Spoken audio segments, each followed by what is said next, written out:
Searching the Northwest to bring you the biggest variety in sports. Northwest Television Sports brings you the rejoicing of victory, the frustration of defeat, the drama of competition. This is Northwest Sports. Northwest Television Sports is proud to bring you Western Oregon University coming up next. Getting back to the action on the field. 5 of the last 6 meetings obviously going to Central Washington.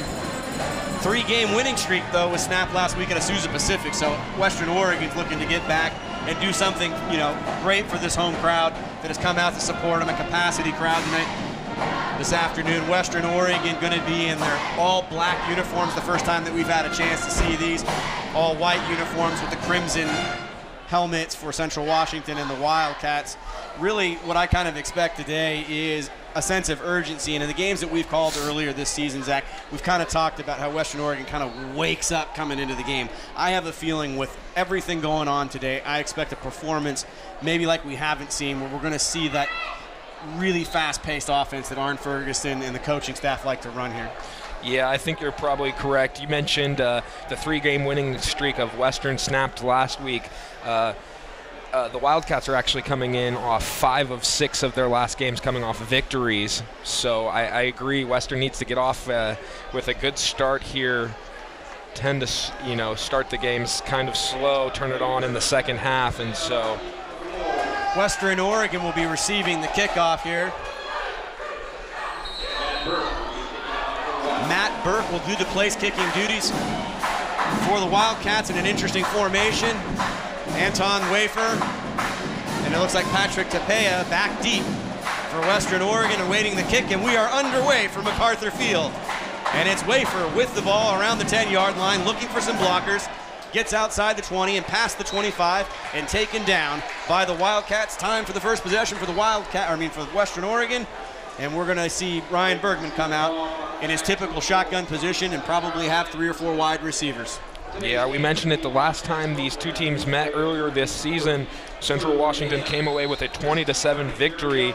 And Western did a nice job on the defensive side of the ball, though, kept them under 242 total yards of offense. Penalties and turnovers are what killed them, so let's look for them to cut down on that tonight. Fake handoff coming from Bergman. He's going straight to the air, flushed out of the pocket. He overthrows his receiver, and it'll be an incomplete pass. It'll bring up 2nd and 10.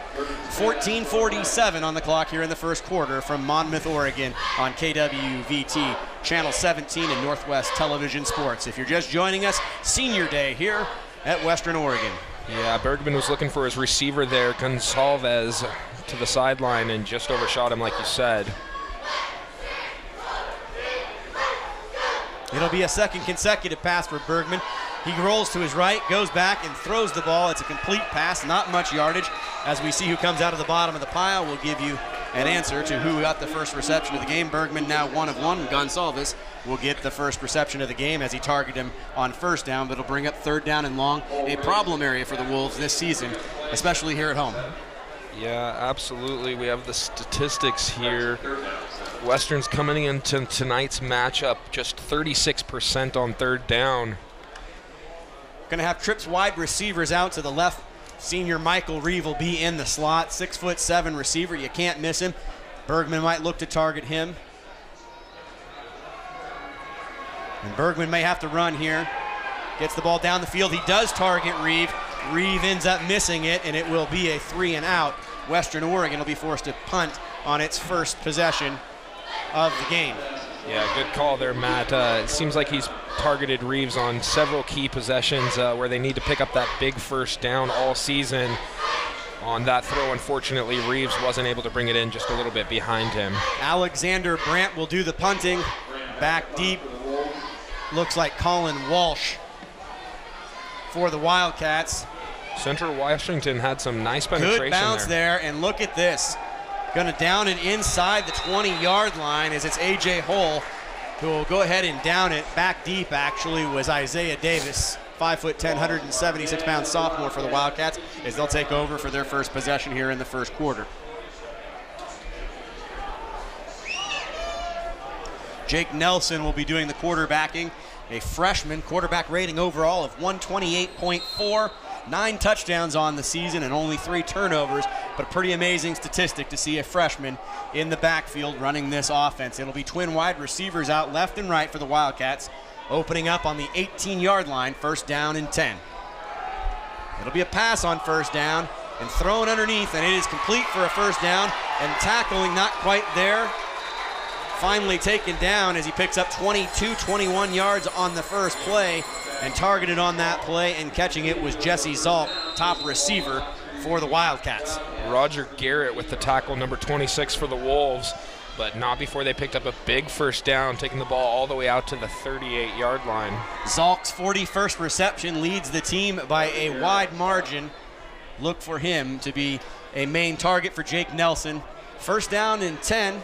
Ball placed on the 38-yard line, and the Wildcats will be spread out once again. Lone man in the backfield, and it's going to be a pass again. Over the top. Pass is caught by number 6. Tapea ends up making the tackle inside the 10-yard line. That was Greg Logan with the reception, a junior for the Wildcats. So 2 big plays, Zach, and the defense is definitely on its heels. Patrick Tapea, Chappell, and anybody that's going to be in the defensive backfield today obviously needs to be alert, as it seems they think they can get the ball down the field against this defensive unit today. Yeah, 52-yard reception there. And so it'll be first and goal from the 10-yard line now. Man in motion for the Wildcats, and they'll finally run the ball on first down, and not much there. Running the ball, Jordan Todd, leading rusher.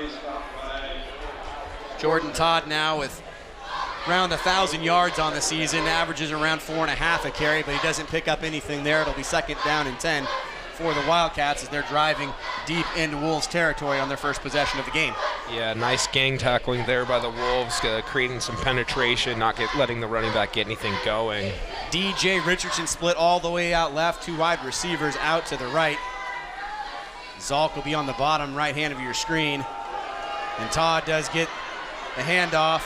Tackling not there, but forced out of bounds by Devin Wells.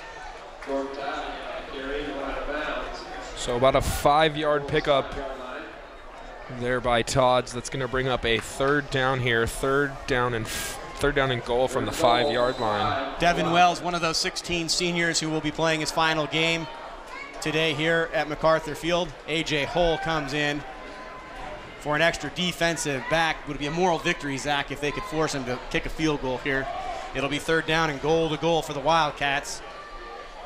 Jake Nelson in the shotgun, 3 wide receivers out to his right. Looking that direction, throws underneath and finds a receiver, but he falls down short of the goal line in what would have most likely been a touchdown for Zalk, but Zalk gets his second reception, and now a big choice will come up for the coaching staff over at Central Washington, and it looks like they are going to send out the kicking unit to me, Zach. Yeah, field goals have been a bit of a struggle for the Wildcats all year, just about 50%, only 4 of 8 coming into tonight's matchup. Sean McDonald will be doing the kicking, ball placed on the 3-yard line, should be about a 20-yard attempt. Jake Nelson, quarterback, has the holding duties. Kick is up and out to the left. Signs go up, and 3-0 Wildcats on the board here at Western Oregon. We'll be back for the Wolves action on the other side of the break on KWVT.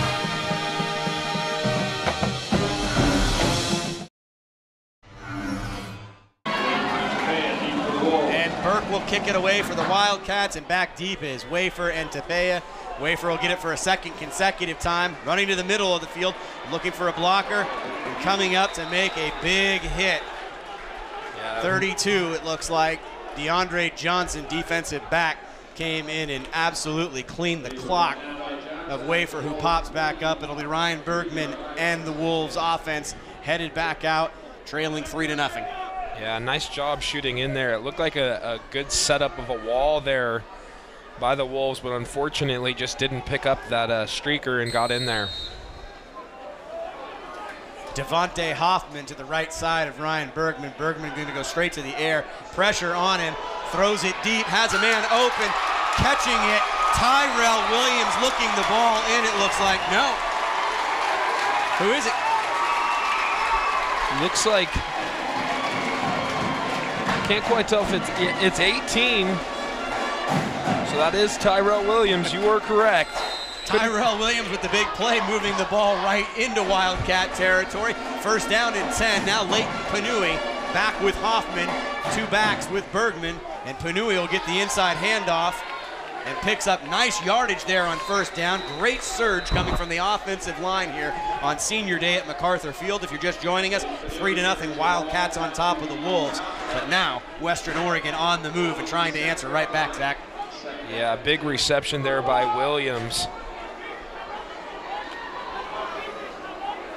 And so Bergman's 2 of 4 for 46 yards. That was a 43-yard pass there to Williams. Second down now, and Bergman going to go right back to the air. And he was looking for Gonsalves, but the pass goes out of bounds and over his head. Covered well on the play. Defensive back number 21, Deontay Gordon. Yeah, Gonsalves, a 3-year starter on varsity here. Didn't call his name much early in the season. Actually had an injury. They weren't talking about it much, but plaguing his leg. I think it was the knee area, but you can see definitely Bergman's targeting him tonight, so probably back to close to full health. Going underneath, looking for Michael Reeve. A couple times Bergman and Reeve have tried to hook up here in the first quarter, and it hasn't quite worked out. Now we are looking at a fourth down scenario, 4th down and 4. Ball's on the 27-yard line, and Arden Ferguson doesn't look like he's going to send Correa, who did hit a 48-yarder here a couple weeks ago, even a 46-yarder, but he's going to keep the offense out there. Ryan Bergman will have wide receivers on each side of him, left and right. Yeah, and I'd expect a hard count from Bergman here, 4th and 4. Wafer shows a little bit of motion. Bergman drops right back, throws off his back foot, and he's intercepted. Number 31 picks it up.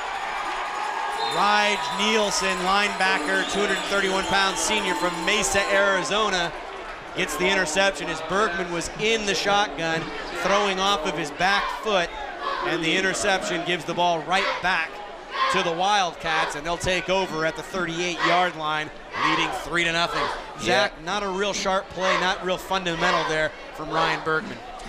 Yeah, Nielsen actually the second leading tackler on the Wildcats defense, also coming into the game with 2.5 sacks. Nelson will go back to work with 3 wide receivers out to his left. He'll hand it off up the middle, and great tackling coming from the defensive line. And it looks like it was number 90 with the play, Gabe Wilson. Yeah, Todd again with the carry. And he actually leads the rushing attack for the Wildcats. Averages about 120 yards per game, which is actually 19th in the country. Swartzlander, with the tackle. It's only a gain of 1. 2nd down and 9 for the Wildcat offense.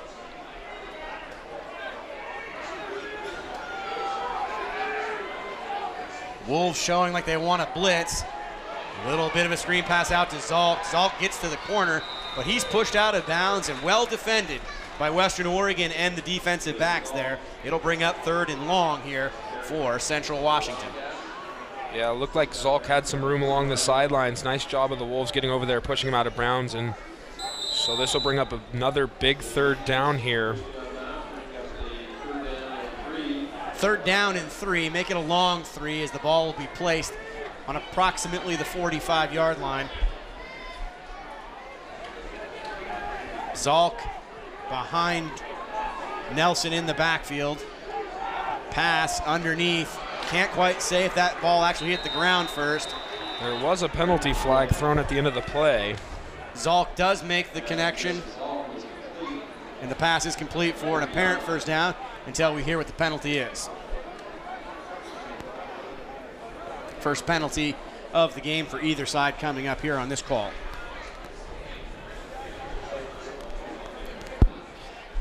Pass interference on the defense, number 29.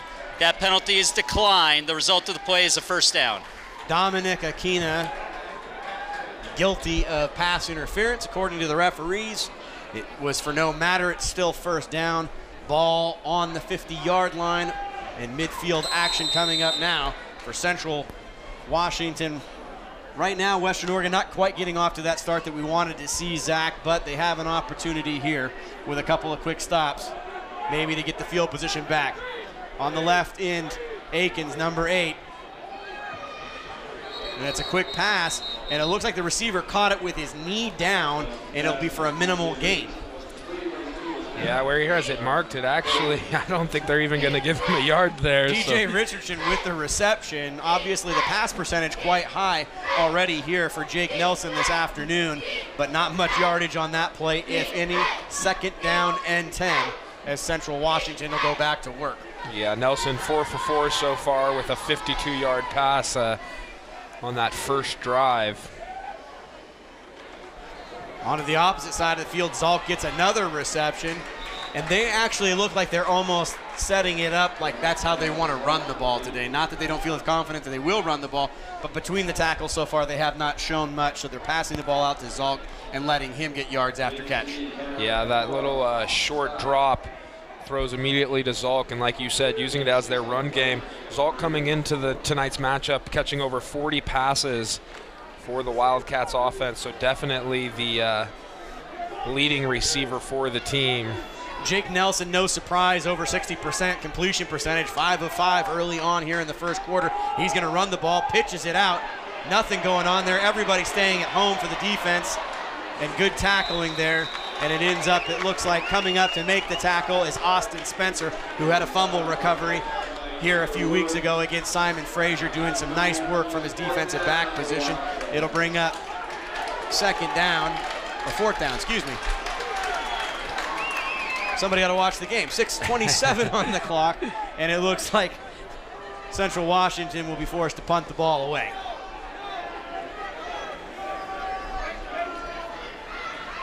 Looks like Gonsalves back to receive the punt. Matt Burke at his own 41-yard will punt it away to Gonsalves, who will be parked on his own 10-yard line. Whistle on the play. And it looks like it's going to be a delay of game. Delay game on the offense. 5-yard penalty. Fourth down. Can't say that I don't think that was perpetrated possibly like on purpose. I know that's a lot of alliteration there, but I think he wanted to give Burke a little bit more room to kick that ball away. Gonsalves will move up about 3 or 4 yards, and Burke now will park himself at the 35-yard line and kick it away.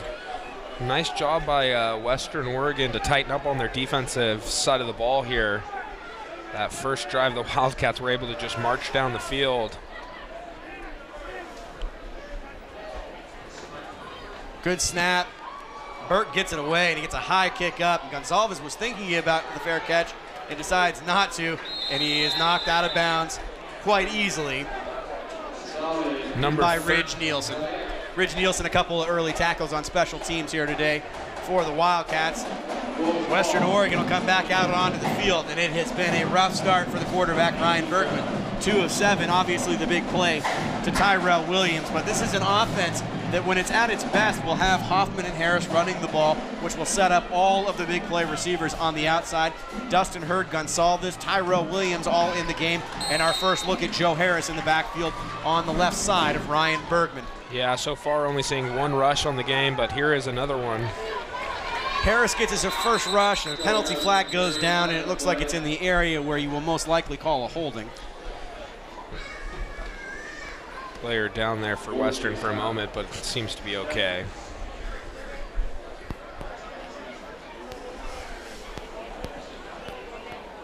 Harris 2 weeks ago, 100 yards. Also Devontae Hoffman going over 100 yards. So they're looking to get one of, not both, of their running backs going. The original call looks like it will go against Western. We're waiting for the official to go ahead and mic it up and let us know, but it looks like it's going to be holding.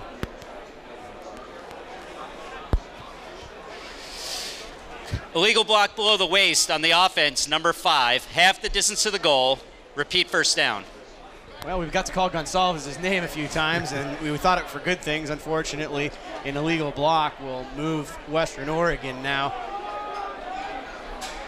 down inside their own 10. First down and 20. So they need to get all the way out to about the 30-yard line here to pick up a first. Back-to-back penalties. That looks like it's going to be a false start. False start will be called. False start on the offense, number 69, half the distance to the goal, first down.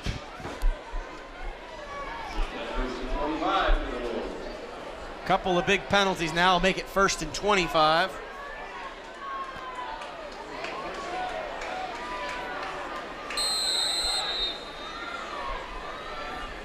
Ryan Bergman's going to go straight to the air, looking out to the right. He's going to go deep again. Looks like he has Williams open, and Williams goes to extend it.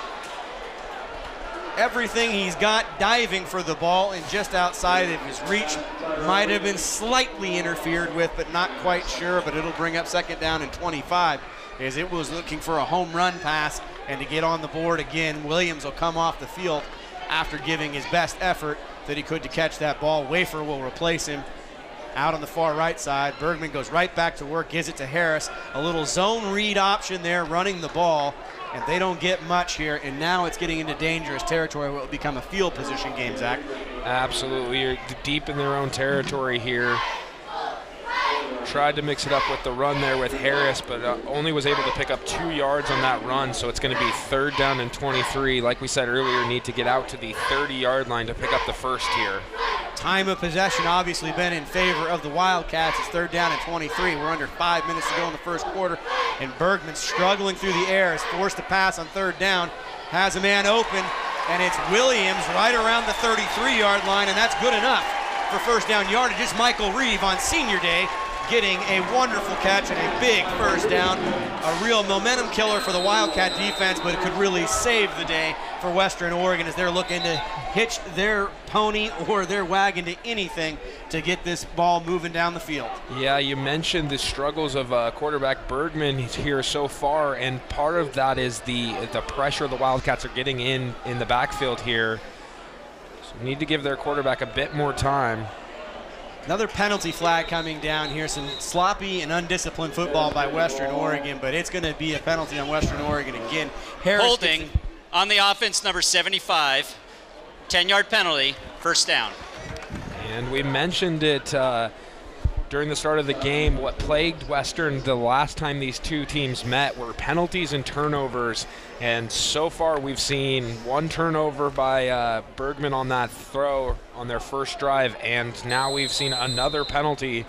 So again, moving the wrong direction on the field. First down and 20. Western Oregon on its own 22.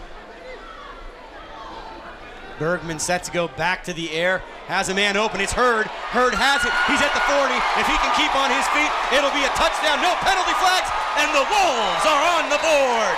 6-3, waiting the extra point. What a pass from Ryan Bergman. Zach, you set that up so well. You know what? I mean, Ryan Bergman only needs 1 play, and he gets everything going from there. Absolutely. A 78-yard reception there by Hurd. And there you saw, you give Bergman enough time, and he finds these go-to receivers. It'll be Correa on for the extra point, and a quick strike coming from Arn Ferguson and the Western Oregon offense. The extra point, the snap is good, the kick is up. The sign says it will be a no good, and it'll be 6-3. We'll come back after these messages on KWVT, Channel 17.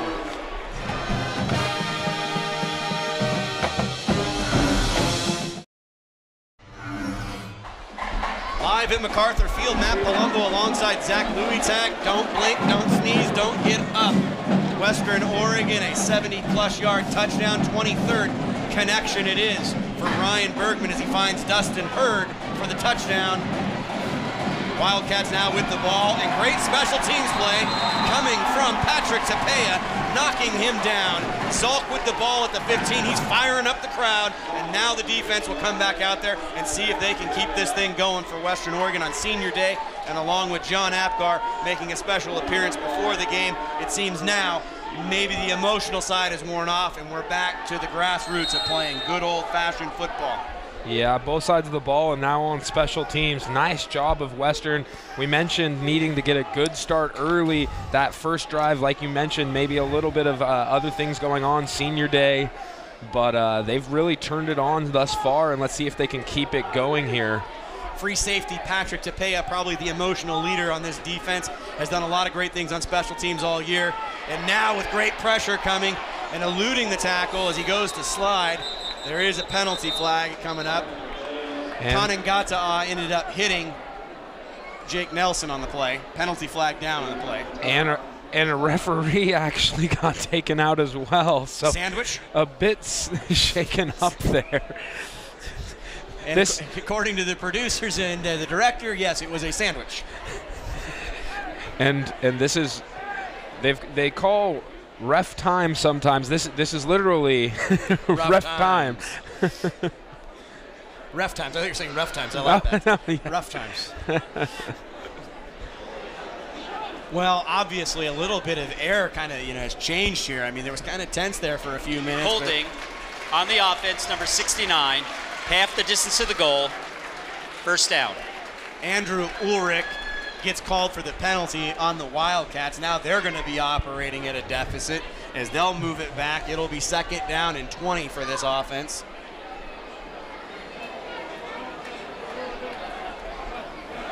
First down and 18, actually. They said half the distance. So Nelson will come back out, 5 for 5 so far, 79 yards. And the story of the season, like we've talked about, Bergman hovering right around that 50% mark, but already up to 148 yards passing here, and still 3 minutes, 52 seconds to go in the first quarter. Back underway, the whistles say it's time to play football. Jake Nelson doing quite good, obviously as a freshman quarterback, but now pinned deep in his own territory, and Western's defense looking to come in and maybe cause him some more problems. They go out to Zalk. There's no blocker there, left by himself. And nice form tackling done right there and breaking down Danny Hawkins, 5'10" freshman from Portland, Oregon, way of Grant High School with the tackle on the leading receiver of the Wildcats. And there you saw that quick pass again, like you mentioned earlier, using it almost as their run game. Picked up some of those penalty yards back here, but it's going to be still 2nd and long, 13 yards to get a first. 3 wide receivers out to the right for Nelson. Still not looking to run the ball much. Look, everything goes for the pass, but then they run the ball, and the defensive line breaks down and absolutely makes a great play there. Yeah. Swartzlander makes his 2nd tackle. He was accompanied by Craig Akins, defensive lineman, junior, 6'2", 270-pounder. Akins is a big disruptor on the defense for this Western Oregon team. Nice job of bottling up Jordan Todd thus far. Todd coming into tonight's matchup with 6 games with over 100 yards rushing. So you know he's an explosive back. 3rd and 15, looking over the middle, and a sack coming there from John Benthine. Akins falls on the man who gets it. It looks like the offensive lineman was able to recover it. It was Michael Dobbins, but this is going to bring up 4th and around the 5-yard line. It's not obviously going to be any option for the Wildcats except to punt it away, but the defensive front right now for Western Oregon really making a statement that they are in this football game. Benthine coming in like a Mack truck, just running over the quarterback Nelson. John Benthine happens to be one of those seniors who's playing his last game here at MacArthur Field. He's played 6 games so far for the Wolves. He's recorded 25 tackles and 11 solo so far. Back deep, Gonsalves will be inside the 40-yard line, so great field position, but a good kick coming from Burke, driving him all the way to midfield. Gonsalves trying to get away, looking for a block, and he's run down and probably loses 20 yards on the play, trying to make something out of nothing. Gonsalves would have been better off either letting it hit the ground or just taking the hit, and it was a great punt now. With net yardage, it'll be nearly 60 yards for Burke on that play, but it'll be 1st down and 10 for Western Oregon as they'll take over with a 6-3 lead after missing that extra point. Their defense now is in the game, Zach. Ryan Bergman, a couple of big connections out to Williams and to Hurd for the touchdown. Devontae Hoffman now back in at tailback for Western Oregon, 1st down and 10. Yeah, we've only seen 2 rushes thus far from the Wolves offense. And there's Hoffman.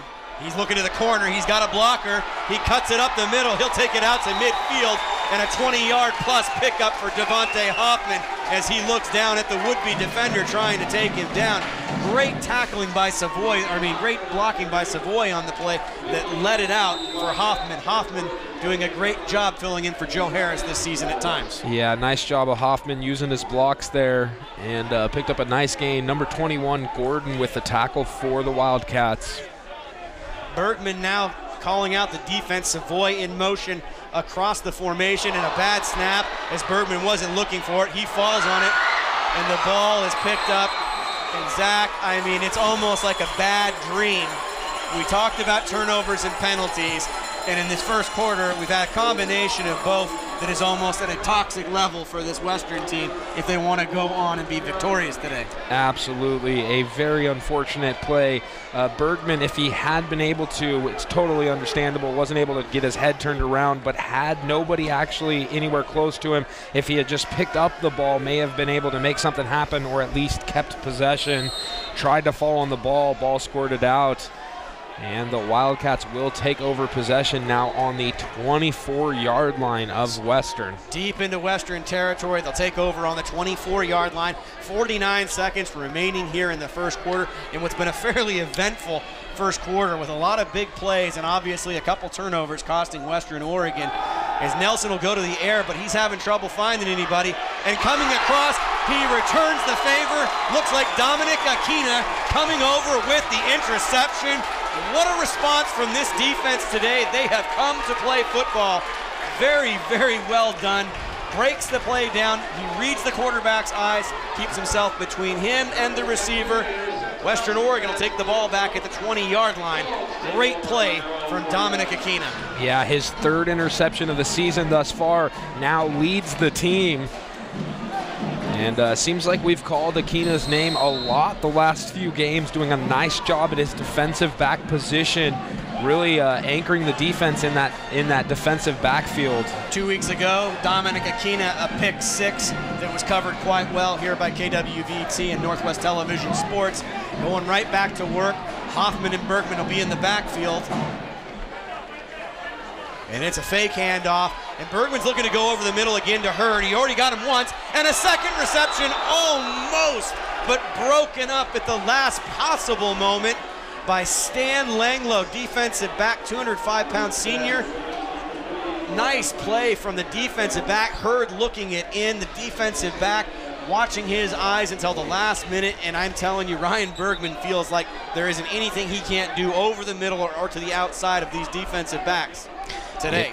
Yeah, absolutely. Langlow leading the Wildcats with tackles, 55 coming into tonight's matchup. Also had 2 forced fumbles, so the defensive leader. Little trickeration there. Hoffman will get a kind of a reverse pitch. He'll pick up a couple yards and be forced out of bounds. Bergman is down, but he hops right back up. 23 seconds remaining here in the first quarter.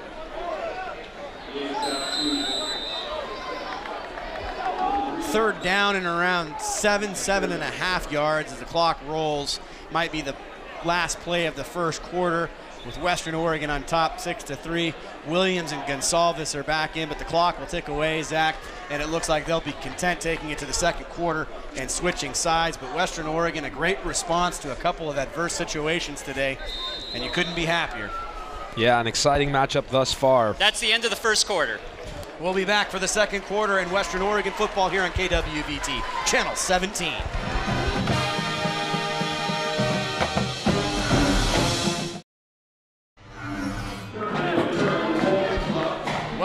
Welcome back to the second quarter and the start of action here between Western Oregon and Central Washington. A very eventful and fun first quarter that sees Western Oregon on top 6-3, operating on 3rd down and 7 from their own 23 after a Dominic Aquina interception. Bergman now over the middle, had Williams open, but he was well covered. Ball almost glanced and caromed into Michael Reeves' hands.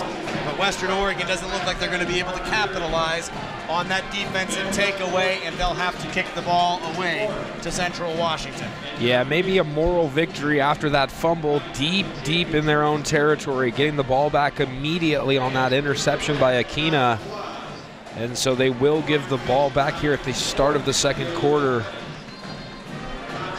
I believe that's number 10 back there to receive the punt. A.J. Hull with a great play as he's able to take down Isaiah Davis at about the moment he catches the football. And Davis, a great return man for the Wildcats, coming in with 647 total yards off of kickoffs and punts tonight. So a dangerous return man for the Wildcats, but bottled up there by Hall, doing a nice job of getting down the field in a hurry. Well, Ryan Bergman, well, maybe he not being effective in regards to pass percentage. 4 of 11 with 1 interception, but 148 yards, and obviously the 78-yard play to Dustin Hurd that put Western Oregon on top, waiting for a penalty flag here that was thrown late on the punt. During the play, personal foul, sideline interference on the return team. 15-yard penalty for the end of the play. First down. Big penalty there from Central Washington. Sideline interference is the call. They'll march this ball back a considerable distance and be a big favor to Western Oregon as they will go back to work on defense, where they have been quite stout here over the last several minutes of this game, giving Jake Nelson fits in the pocket and obviously causing turnovers with Dominic Aquina. Yeah, both teams struggling on the penalty side of the ball. 3 penalties for each side thus far. And so not moving the direction the Wildcats want.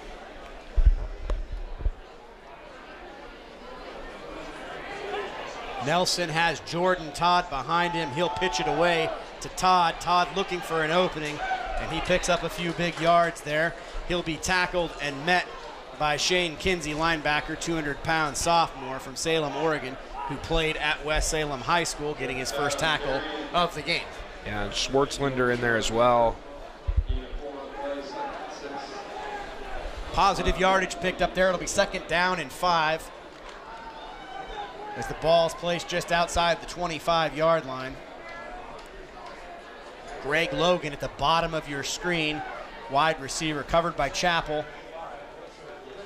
Garrett coming up showing blitz. Todd will look for the corner, trying to get to that marker, but he's forced out of bounds. It'll bring up a 3rd down and manageable situation for Central Washington and the Wildcat offense, but it would be a nice touch here if Western Oregon's defense was able to come up with a 3 and out and get the ball right back. A.J. Hull coming in to be an extra defensive back, as he has most of the season. A.J. Hull also doing duties on special teams as well. Yeah, the Wolves doing a nice job of tightening up on defense after that initial drive by the Wildcats where they came away with the field goal. Offensively, Zach, I've noticed them taking a little bit more time in the huddle. They want to slow this game down. Western Oregon wants to keep the pace high, and it's going over the middle. Oh, what a nice play by Patrick Tapia as the pass was intended for Zalk, and jumping the route was Tapia, who had 6 points on his mind, or a reservation for 6, it looks like, on the south end zone, but he just glances through his hands. Gonsalves will go back deep and receive the punt as it's a 3 and out. And more great defensive play coming from the linebackers, the front line, and even now Patrick Tapia, the free safety, getting in on it. Absolutely. Nice pressure on the quarterback, not giving Nelson enough time to get comfortable back there. And so you mentioned the Wildcats wanting to slow down the offense, currently leading time of possession almost double. Burke will get the kick away, and he's actually kicked very well this afternoon. And it is Gonsalves with room to run, and there's going to be an illegal block in the back as Gonsalves ends up pancaking Matt Burke. Oh, and Gonsalves looks like he may be unconscious.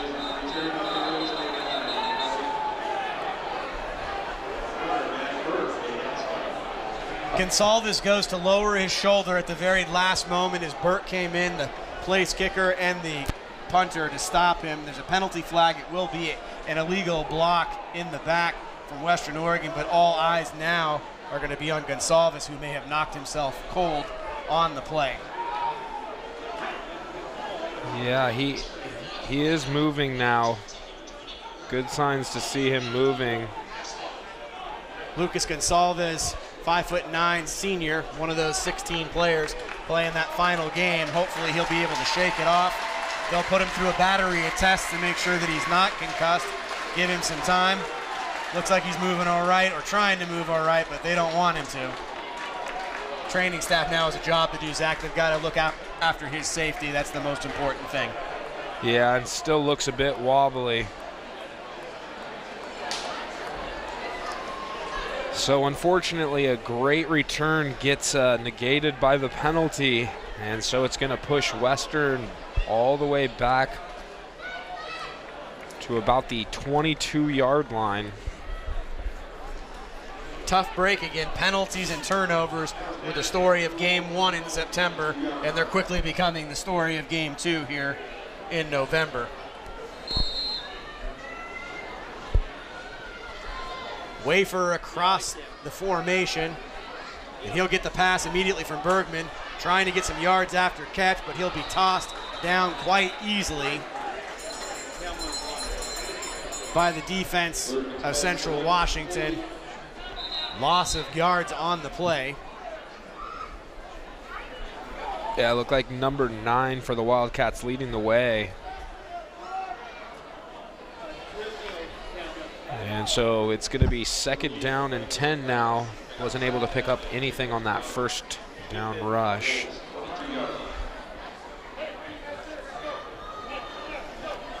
Gonsalves probably being awarded on senior day is taking all of these kicks, still being attended to on the sideline. Not quite sure exactly what we're going to find out. We don't have anybody on the sideline, but hopefully as the game goes on, we'll be able to report on the whereabouts and the condition of Gonsalves, who took a very vicious hit from the place kicker just moments ago. More training staff coming out onto the field. I don't know if somebody's bleeding or they might have a malfunction of some sort.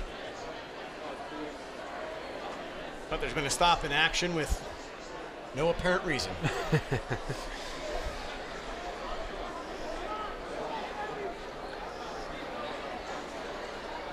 Kind of the knockdown, drag-out style of Central Washington is kind of playing out today.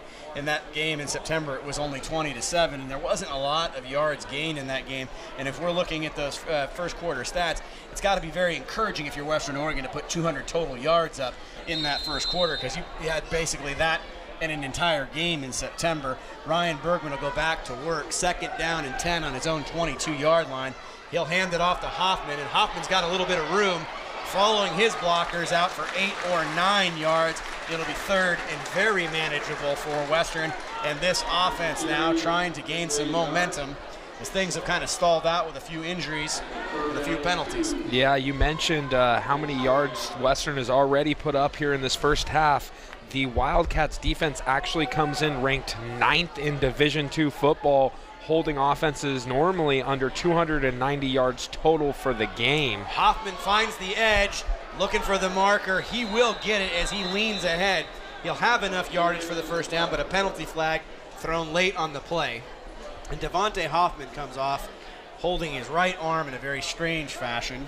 And where they're actually marking the football, it looks like he may be a bit short. Holding on the offense, number 60, penalties decline. We'll repeat 3rd down with another holding call coming against, they'll decline the penalty and they'll force Western Oregon to have to punt the ball away. Devontae Hoffman, after that run came off the field, took his helmet off immediately. Again, something we'll have to watch. He's holding his right arm gingerly. Van Brandt will go back, Alexander Brandt will go back to kick.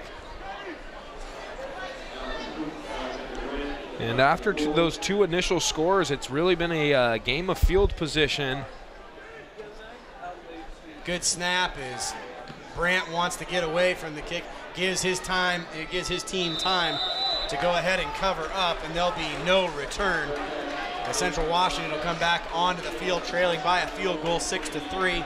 The scoring coming in the form of a field goal early for Central, and then Western Oregon, a 78-yard touchdown coming from Ryan Bergman to Dustin Hurd. A great play over the top. Both teams early on meeting with success throughout the air, and both teams trying to be honest and run the ball, but not much there for Devontae Hoffman and Joe Harris on the Western side, and it'll be Jake Nelson underneath center going to work for the Wildcats in their offense. First down and 10. 11:49 on the clock.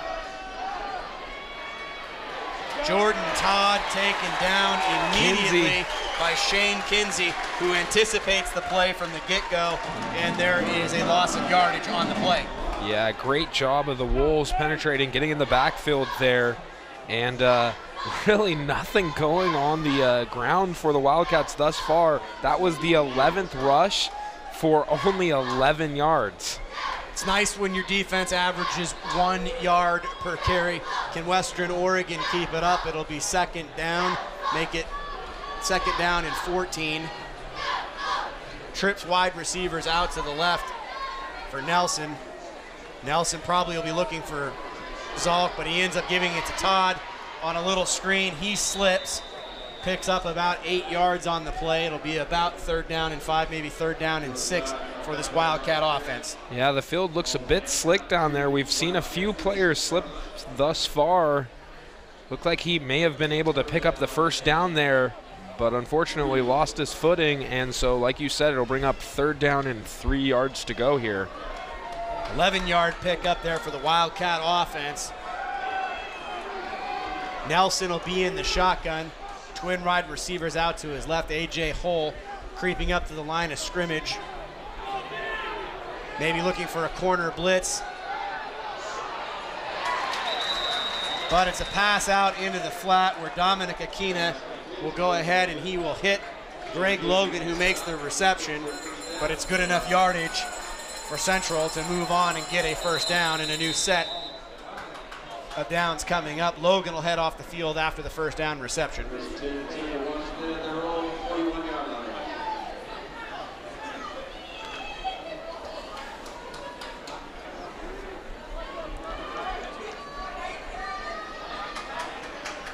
Jake Nelson, 7 of 9 in the game with 1 interception. Taking care of the football for the most part. It's another quick little screen. Chappell breaks down to try to make the tackle. The reception will go to DJ Richardson. A couple of those for him in the game, and he'll move the chains a little bit on the play. It'll bring up second down and about 6 for Central Washington. Chappell doing great work all season from his defensive back position. Great open field tackler.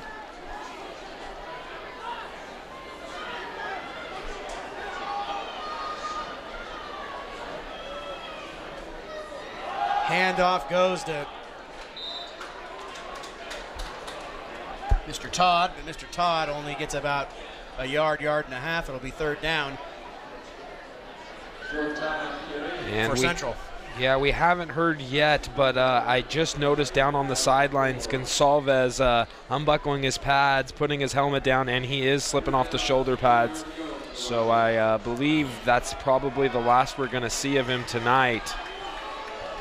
And is up, looks okay, so that is a good sign. Third down, and the ball goes back to Jordan Todd. Jordan Todd's going to come up short of that first down marker. It looks like they might have to come out and measure it.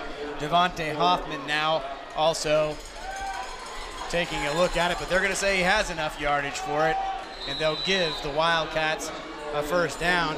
As again, this offense is trying to slow things down.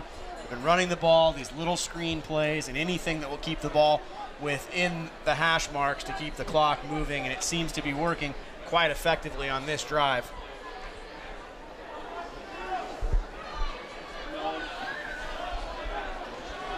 Jake Nelson barking out. A little change in play there. He gives the ball right back to Todd, and he is stuffed at the line of scrimmage. No gain on the play for the Wildcats. It'll be second down and 10 around the 8-minute mark remaining here in the first half. Hey, Zach, I tell you, I don't know. I mean, there's a lot of emotion in the game. Gonsalves just throws his stuff. He is done for the day. And then we're also working on Devontae Hoffman. But this game has taken on a very physical nature to it, and it's probably going to be a battle of who wants it more and who's tougher today. Yes. Right now, it looks like it could be a very long day for both teams. Absolutely. Smash mouth football so far is what we're seeing from both sides. Over the middle, Jordan Todd will get the little dump down pass, and he'll get first down yardage, as Kanan Gata'a will come up and make the play.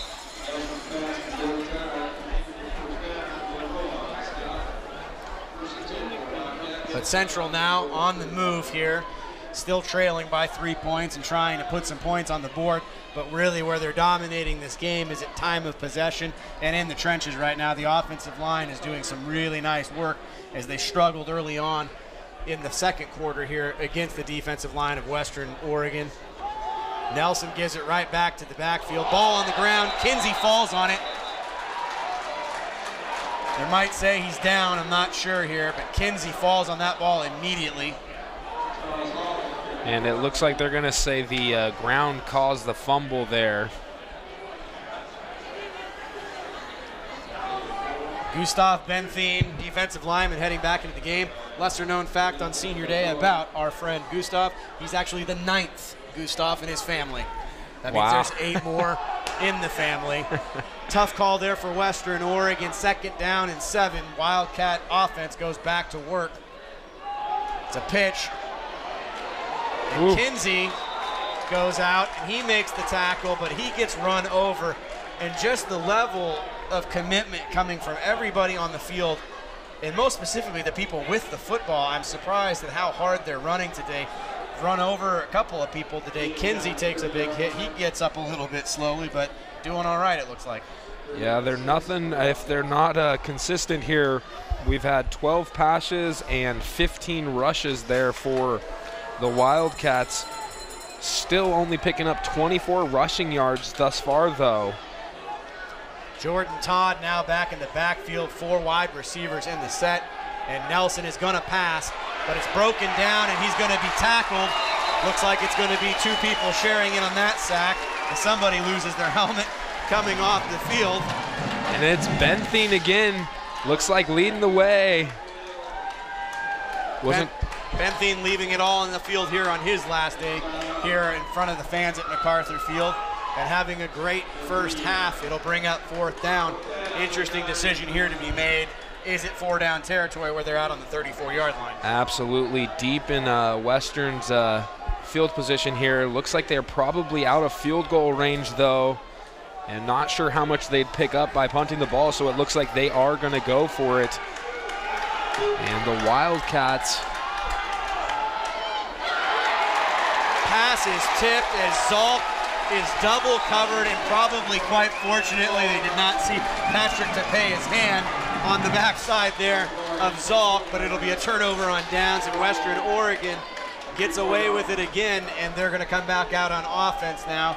They'll have 4:48 remaining on the clock, as it's just been eroded away by this balanced attack coming from Central Washington today, Zach. You said the passing and the rushing almost 1-to-1 here in the first half, and it's done a good job of keeping Western Oregon off kilter. Joe Harris will be in the backfield alongside Ryan Bergman here on 1st down and 10. Ball placed on the 34-yard line. Wafer in motion.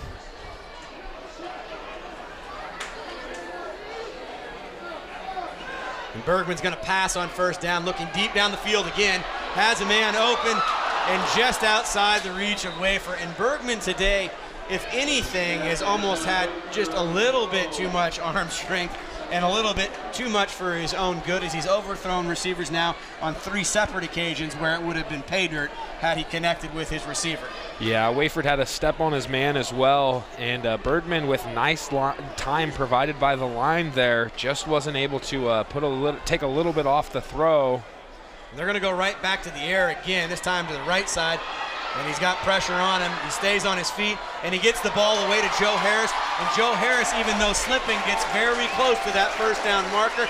but you have to credit Ryan Bergman for keeping his wits about him and getting that ball away to Harris. Absolutely, a nice job of evading the pressure, and even though had a man coming up in his face, was able to find Harris out of the backfield and picked up 8 yards there, so it's going to be a 3rd down and 2 now. Harris stays in the backfield, Savoy on the bottom of your screen, and the play gets off, but the whistle blows it dead. And neither team had called a timeout thus far. Figured only 4 minutes left before the half. We better get one in. Let's step away for a break, and we'll be right back after these messages on KWVT, Channel 17.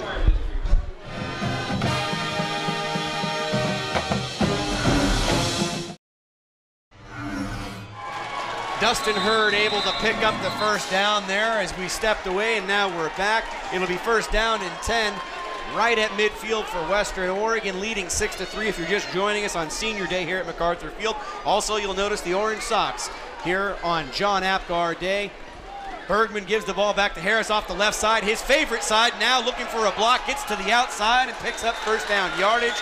Western Oregon now on a little bit of a roll with Joe Harris coming out of the backfield, Zach. Great blocking to the outside there, and Harris just staying behind it. Doing a nice job of using those big offensive linemen. Also a nice block out there by the receiver. And now what we've grown accustomed to here, especially in Monmouth, is when Western Oregon gets going, Ryan Bergman gets him back to the line of scrimmage. He'll have wide receivers on both sides of him, but he'll give the ball out to Harris. Harris stretching the play out and picking up positive yards. And Western Oregon's offensive line doing the dirty work, and they'll go right back to work with 2nd down and maybe 5 on the play to go. Ball now inside the 40-yard line, and they're driving. Yeah, and approaching halftime, doing a nice job keeping the ball on the ground, chewing up that clock. Don't want to give the Wildcats much time if you do score. Want to take that momentum into halftime already with a 6-3 lead over the visiting Wildcats. Clock is rolling, 2:42 on the clock. 2nd down and 6, ball on the 34-yard line. Bergman in the shotgun, gives the ball back to Harris. Harris going back to that left side, and he is on a roll right now, picking up another 1st down. Nice tackle by number 21, Gordon. Again, we've called his name a couple times tonight. Was on the ground and just reached up, was able to trip up Harris. Depew and Savoy come in. Robert Savoy will be on the bottom side of your screen.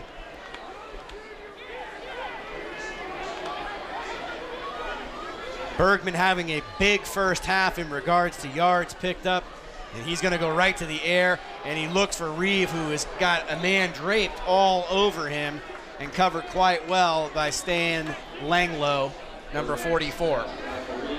Yeah, we mentioned Langlow, the defensive leader.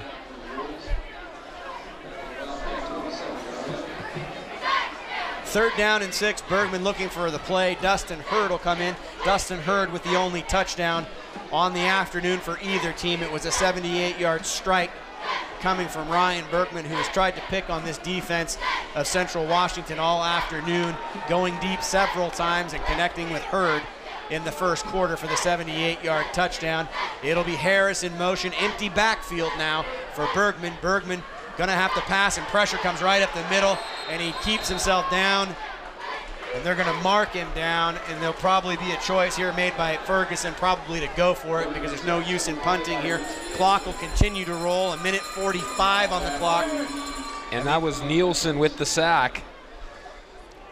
So Nielsen coming into the game with 2.5 sacks, make it 3.5 now. Nice job putting pressure on their quarterback, and it's going to be 3rd down and 19. Clock continues to move. 15 on the play clock. Bergman going to be content to take his time. He'll have trip wide receivers out to his right.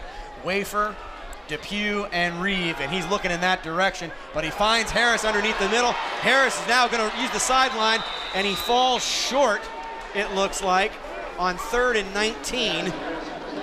And again, we mentioned it earlier, that slick field. Harris looked like he was trying to slow up to make a move there, and his feet came out from underneath him, and like you said, fell just a few yards short of the 1st down here. Under a minute to go here in the first half. Arn Ferguson already burned one time out, but it's 4th down and 5, 50 seconds, and the clock still rolling. 6-3 Western Oregon on top of Central Washington, and Ryan Bergman in the shotgun with Harris behind him, and it's going to be a pass play. Bergman finds Wafer on the stretch play. He's looking for the pylon, tries to cut it up, but it's enough for first down yardage, and a excellent and well-designed play from the offense right there as Wafer comes underneath, gets the little screen, and he's able to get first down yardage, Zach. Yeah, nice job of Wafer. I don't know if it was blown coverage or just his defensive guy Timeout. Defensive man got Western Oregon, their second charge timeout of the half. We'll keep it right here. Obviously, this is a very, very big moment in the game, in a very, very closely contested game. Only 3 points separating these combatants who have played now. This is their 51st meeting. Central Washington owning a 33-17 overall lead in this series. But Arn Ferguson and the coaching staff realize that they know that Central Washington will open up with the ball in the second half. Western Oregon now in complete control here with 32 seconds on the clock. They'll be operating down at first down and goal to goal, and an opportunity maybe to go into halftime with a double-digit lead. Yeah, absolutely. They've actually also won, the Wildcats coming in. They've won 4 straight here at Monmouth. They're 7 out of the last 10 games, so a nice job of the Wolves really stepping it up on their home field. It's hard to call it a rivalry when one team's not winning the games, and it seems today on senior day and the emotional, I guess you could say, lift that they got from John Apgar being on the field, everything is leveled out. Western Oregon firing on all cylinders on their defense, only holding Central now to a field goal here in the first half, and Ryan Bergman has a chance to take this offense and put him in the end zone and give him a double-digit lead heading in to halftime. Harris will be in the backfield. It'll be Michael Reeve far out to the right, 6'7", and it's going to be a lob pass up to him, and Reeve will jump up, and on senior day, Michael Reeve will score a touchdown. Wolves 12 and the Wildcats 3 as we await the extra point. Excellent play call coming out of the timeout. Michael Reeve jumping up over his defender, falling flat on his back, and scoring the touchdown for Western Oregon. Yeah, like you said, a nice throw, lobbed it up there to Reeves, and the defensive back guarding him was only 5'11". Why do you got to pick on the little guy? Yeah, hard to keep up with Reeves. Two-point conversion here, Zach.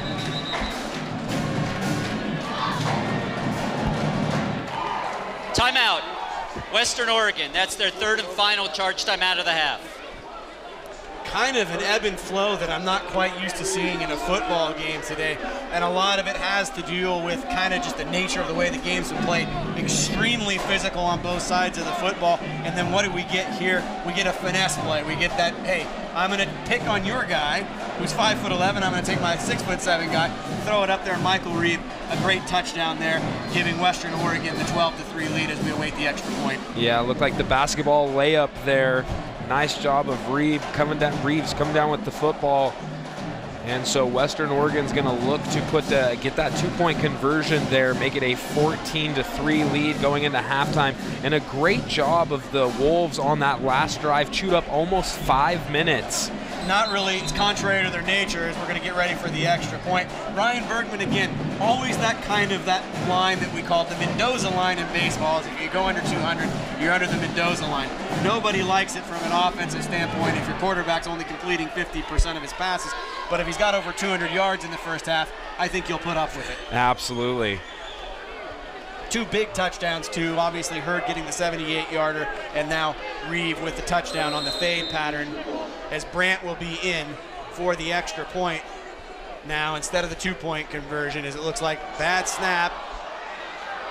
And special teams have kind of been a sore spot for Western Oregon all season long, to put that along with third down, but obviously the conversion fails, Zach, but still leading 12-3. There's 26 seconds on the clock, and there's still work to be done here before we go into halftime.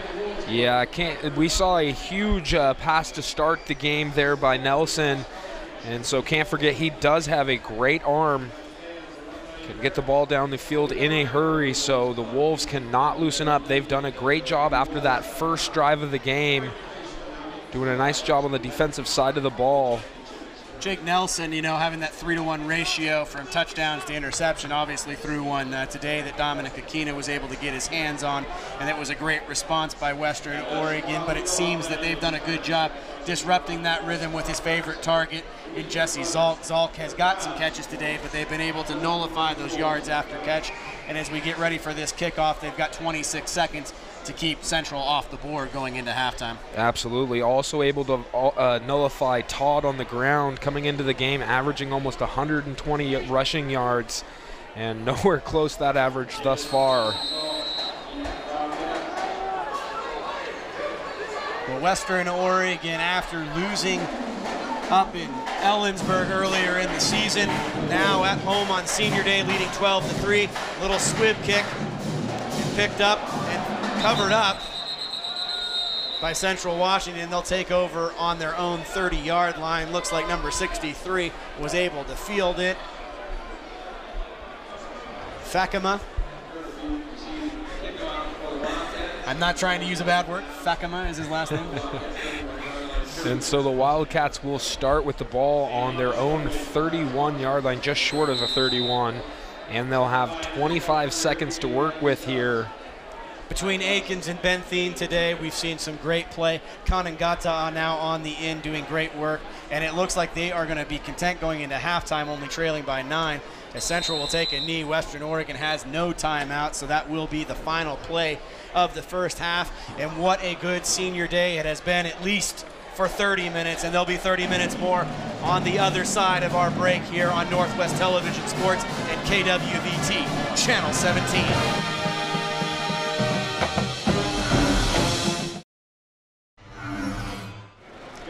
Welcome back to MacArthur Field here. We're at halftime. Zach Louis-Tag, Matt Palumbo here joining you this afternoon on a very special senior day and a day to commemorate the living life of John Apgar, the emotional leader, number 51 today. But it is Western Oregon kind of controlling both sides of the football in a very physical game that has seen players come off the field a little woozy. We've seen Gonsalves leave the field, and we've seen Ryan Bergman up to his old bag of tricks. 10 for 20, 200 yards, a couple touchdowns. Yes, he's thrown an interception, but obviously Western Oregon has basically answered the bell today and come out ready to play football. As we're just handed the stats, we'll have to apologize a little bit. We've experienced some technical difficulties today. Thanks to Zach and his iPad, we've been able to keep stats throughout the game. Zach, though, what jumps off the page as we look at some of these stats from the first half? Well, like we mentioned earlier, the Wildcats defense coming in 9th in the Division II nation on total defense, giving up less than 200 yards per game. And already tonight, over 200 yards just through the air by quarterback Ryan Bergman. So a nice job of the Wolves putting the offensive yards up already. Pretty interesting to see, both teams running the same number of plays. Looks like Central's held onto the ball 5 minutes longer, but with those exact number of plays, it's a 2-to-1 advantage for Western Oregon in total yards gained, and obviously Ryan Bergman doing the majority of that work with the long strike to Hurd in the first quarter for 78 yards, and then finding Michael Reeve late in the first half for that touchdown that gives us our score 12-3. Yeah, the other big thing we talked about, penalties and turnovers, what really cost the Wolves in the first matchup when they met earlier this year. Already 74 yards they've given up on penalties, so something they can look to tighten up here in the second half. We'll get you some more statistics on the backside of our special programming that we have here at halftime. Stay tuned for more Wolves action here on Northwest Television Sports and KWVT, Channel 17.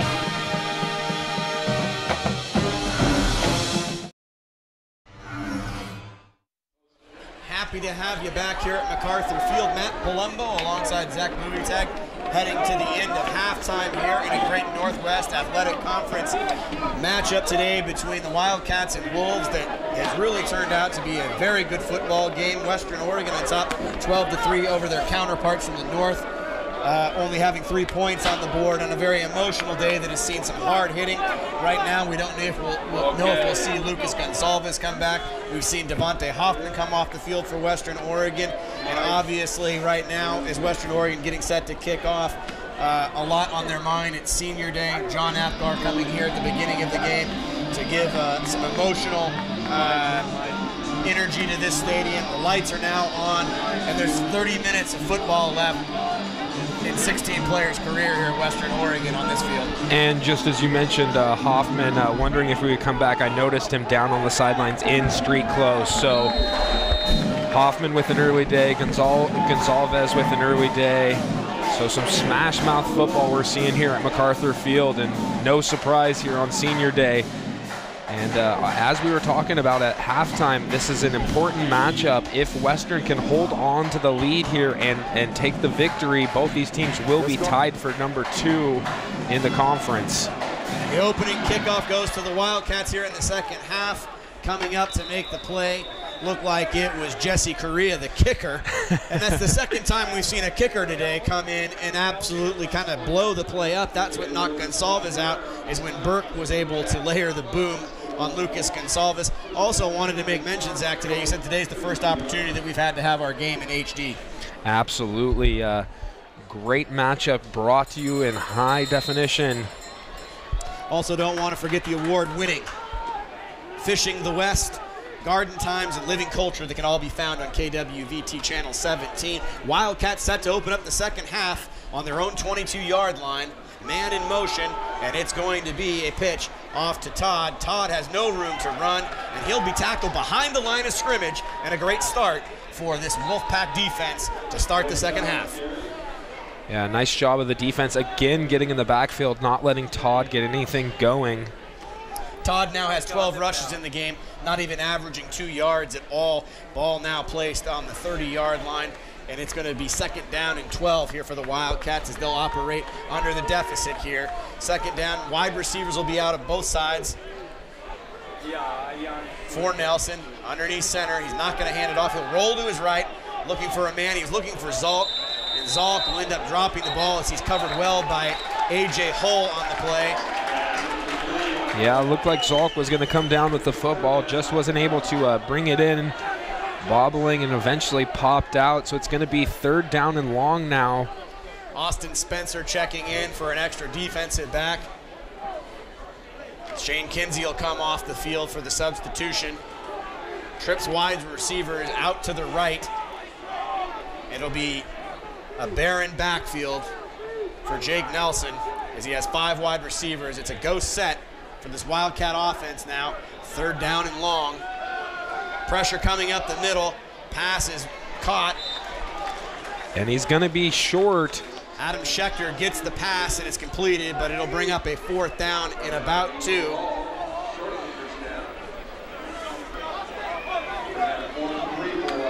Nelson heading off to the sideline. It looks like they'll bring in Burke to punt. So a nice job of the Wolves coming out of halftime and putting together a nice defensive stand. Matt Burke now with his third punt in the game.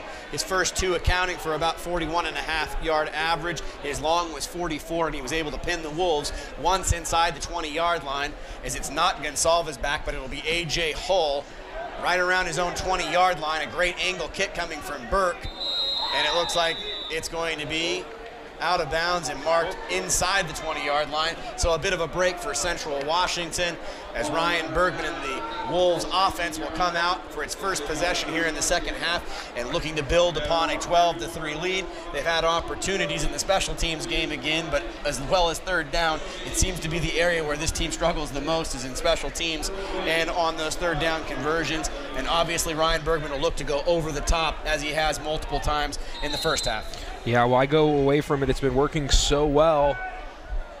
And so they'll take over ball on their own 19.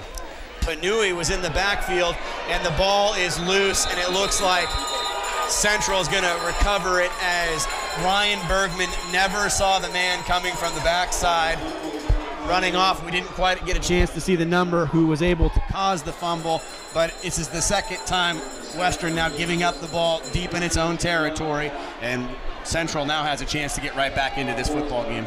Yeah, huge momentum swing there. Like you said, Bergman, the quarterback, never saw the defensive player coming. Great blitz off the outside.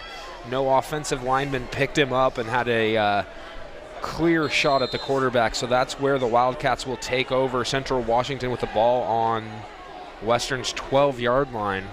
Todd in the backfield He'll get the handoff off the left side. He has a little bit of room, cuts it up. He picks up some yards, and they can pick up that first down without actually scoring if they can get to around the 2-yard line. Great positive yards coming from the Wildcat offense there as they look to capitalize on the early turnover. Now a 3rd turnover for Western here in the game.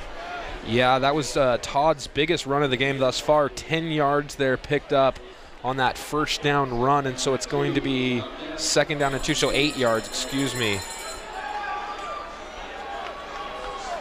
2 wide receivers to the bottom of your screen for the Wildcats, and it's a design pitch play out to Todd. Todd looks for the corner, and he'll march into the end zone, and he'll put points on the board, and it is Central Washington absolutely executing and capitalizing on that turnover from Ryan Bergman as he puts the ball on the ground. The score will be now 12-9, awaiting an extra point from the Wildcats. Yeah, and what set up that score to the outside for Todd was the blocking by the big tight end, number 86, 6'4", 232 pounds, and only a freshman, but a great block to the outside, sprung Todd free and was able to get it into the end zone. Burke for the extra point. Kick is up, and the signal is that it is good, and it is 12-10. Western Oregon on top of Central Washington. We'll be back for more 3rd quarter action here on KWVT Channel 17.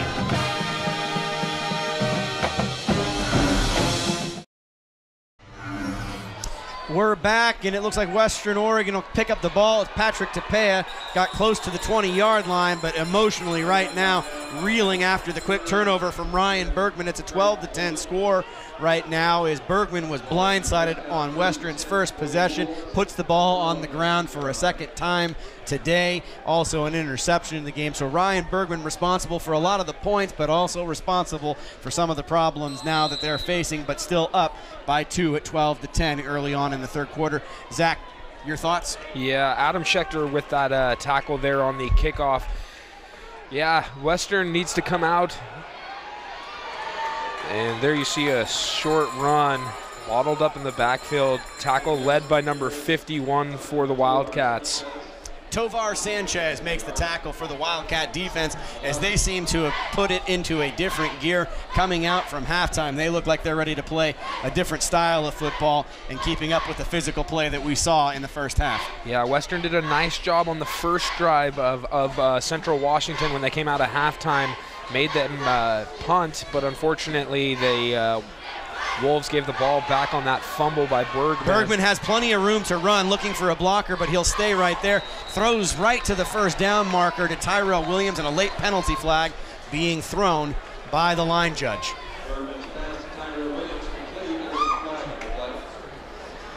Williams has been targeted several times in the game and has actually got one connection with Bergman, but right now we're awaiting the call from the referees on what illegal touching on the receiving team. Number 18 went out of bounds and was first to touch the ball. So loss of down at the previous spot. 3rd down. Western Oregon right now their own worst enemy with penalties and turnovers, now turning back the field position here. The loss of down on the illegal touch will bring up 3rd and long, a situation in which Western Oregon has struggled in all year. Michael Reeve, Depew, and Antoine Wafer are all going to be in on the right side of the formation. Zach, got to be real careful here right now if you're Western Oregon. Absolutely. 3rd and long here, ball on their own 18-yard line.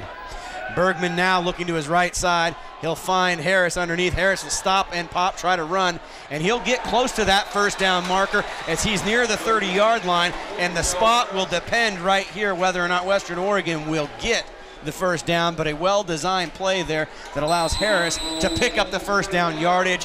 Great recognition coming from Ryan Bergman to check down to Harris, and a first down for Western Oregon. Yeah, and Harris doing a nice job of slowing up, getting his feet underneath him, looking at where that first down mark was and getting just past it.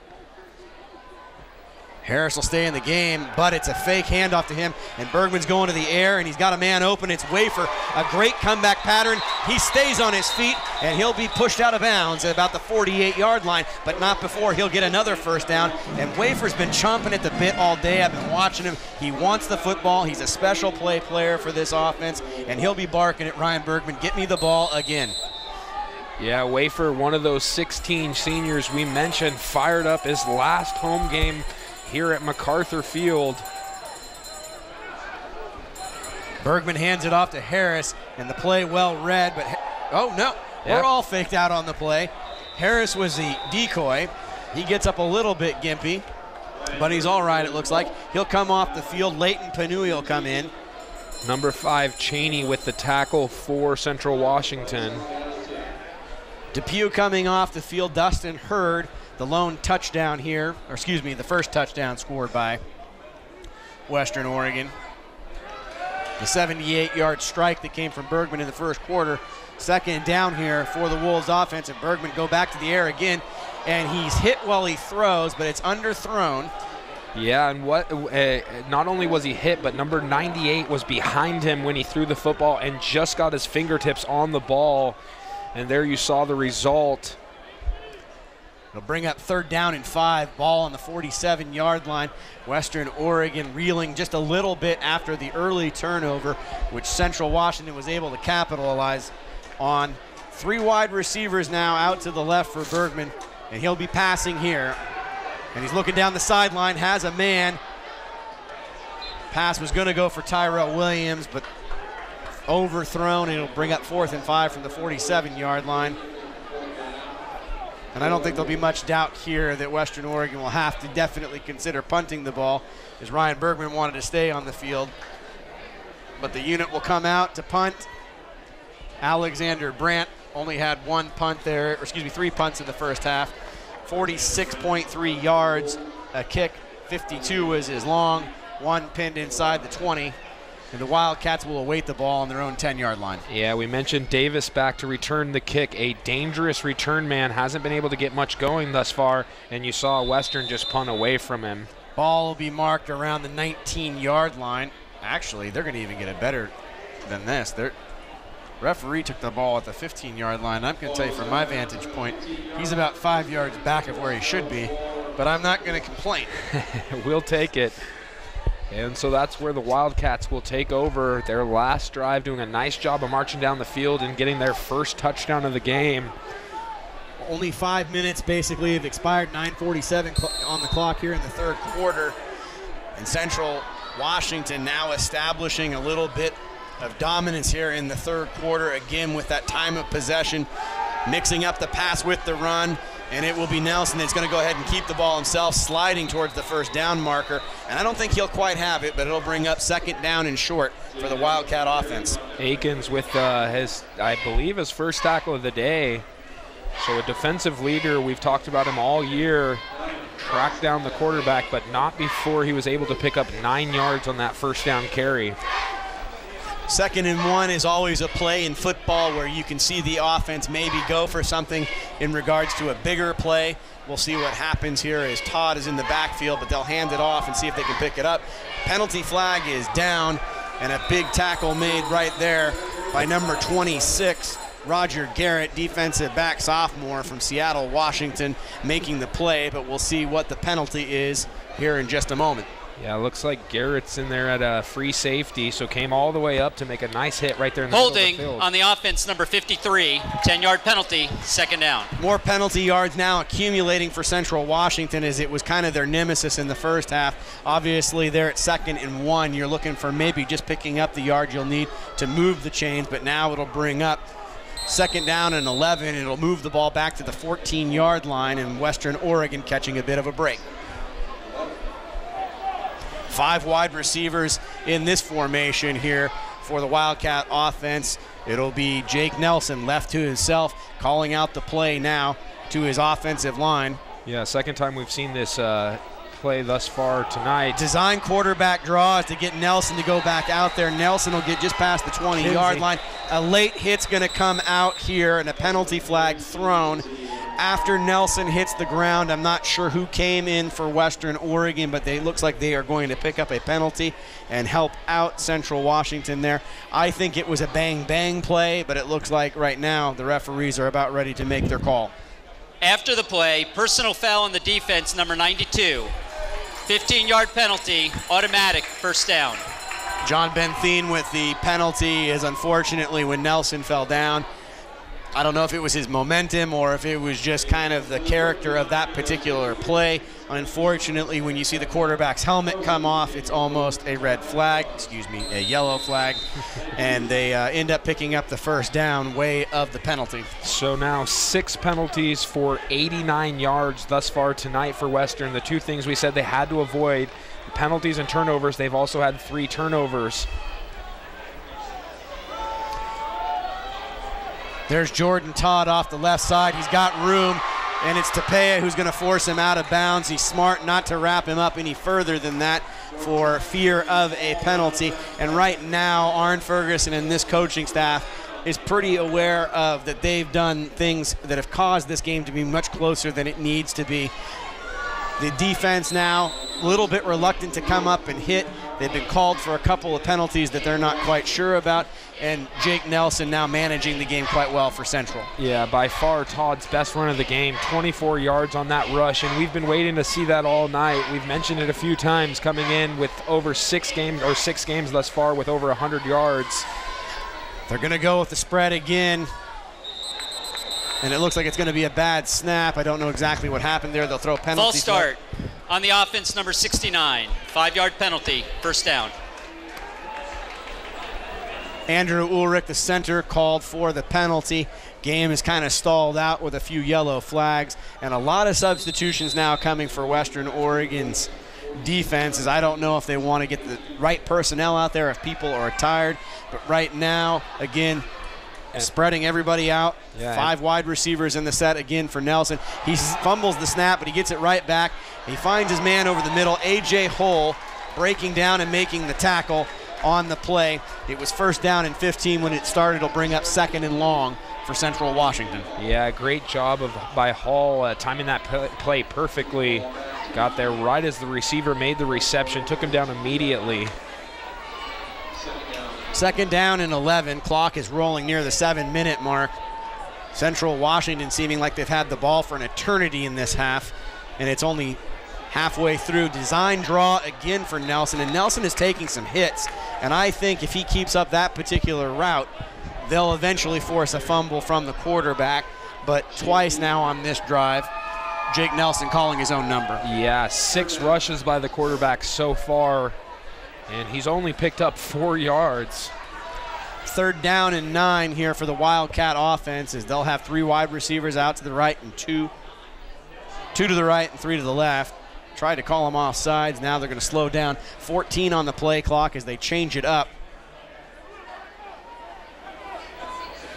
Nelson very deliberate here. Finds his man underneath the middle on the little slant pattern. Dominic Aquina laying down the wood on the receiver. Greg Logan catching it on the slant, and then Dominic Aquina putting his shoulder right in between the number 6. That's what we can say. We know Aquina likes to hit. 4th down and 2. See Zalt going off the field. They find that surprising. Nelson will stay in. I don't know if we'll end up having a quarterback draw here, but a pivotal moment here in the 3rd quarter as Western Oregon clinging to a 2-point lead at 12-10. Jordan Todd is now in the backfield by himself, 2 wide receivers out to the right. They'll give it to Todd. Todd looking for the corner. He doesn't get it. And Western Oregon stops the Wildcats. And Dominic Aquina. This is a man that you keep calling his name. And usually when you say that, he's a ball hawk. He's been around it every game that we've called this season, Zach, and none more so than at that moment stopping the Wildcats on 4th and 2. Yeah, great job fighting through his block, not giving up on the play, going to the outside, got in there, took the running back down, and a great job by Aquina. 2 plays in a row. And do me a favor here, Zach. I mean, isn't it time for the offense to reward the defense today?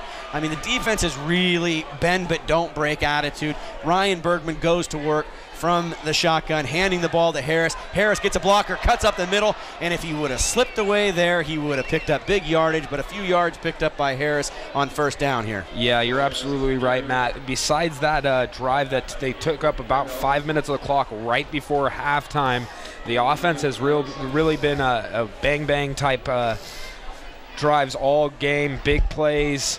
scoring quickly or giving the ball back off the turnover. So yes, a drive that could chew up some clock would really give the defense some rest time here. Harris picks up 3 yards on first down. Bergman now going to Wafer. Wafer keeps his eyes on the ball. He's got nobody in front of him. It'll be a touchdown for Wafer on senior day. He acknowledges the crowd by flexing his muscles. Number 21 scoring the touchdown. The ball was on the 39-yard line. A 61-yard touchdown for the Wolves is now they're on top, 18-10. And if you had that score in your pool, I give you credit. We'll await the extra point. Yeah, great job of Wafer sticking with the play there. Didn't have much room. The defensive back did a nice job of keeping stride for stride with Wafer, but he looked the ball in, was able to get his fingertips on it, bring it in, and it led to a 61-yard reception. To go along with the 78-yarder to Hurd, and it's blocked again, and the ball is loose, and there goes the lateral, and if they are able to score here, I believe it's a safety. What an amazing turn of events. A blocked extra point, and it is a touchdown. It is a 2-point. I had it right? On the extra point, it's a safety. Wow. I was right to call it. I'm telling you, things that you don't see very often in the game of football are blocked extra points that go back for a safety. And it was a really smart play. We don't have the luxury of replay today, which is all right. We just know there was a lateral. It freed up the top tackler for the team, Stan Langlow, I believe, running it all the way back for the safety. And now Western Oregon, I think, has to free kick here and an opportunity for them to get great field position on an unbelievable play that really did kind of take away all the momentum that Wafer got there on that 61-yard touchdown. Absolutely, and a great heads-up play. We weren't quite sure who it was that came up initially with the ball for the Wildcats, but as soon as he felt like he was going to go down, lateraled the ball back, got it to Langlow, and was able to take it all the way down the field to get that safety. Well, I guess it's a little different than if you are run out of the back of the end zone. They'll actually let Korea put the ball down and kick it away. Like you said, Matt, things we don't often see in college football. Yeah, I usually don't feel spellbound or, like I don't understand what I just saw, but that was a unique play in football.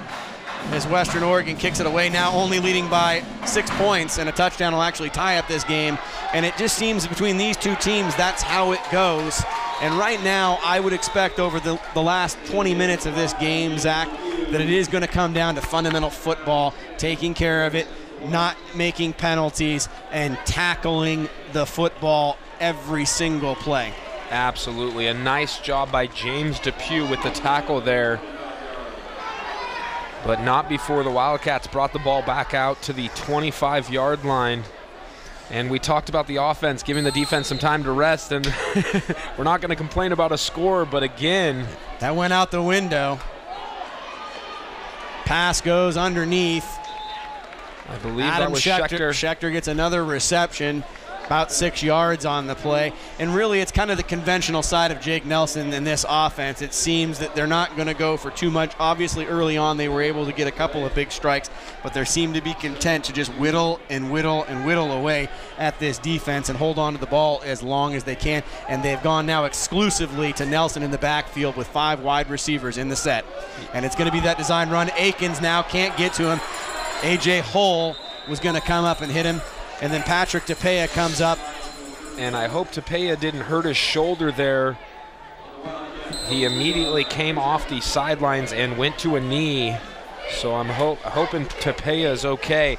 Tapia actually led the defense in the first matchup, although a loss for Western, came up with 10 tackles in that game. Max Nelson heads out onto the field.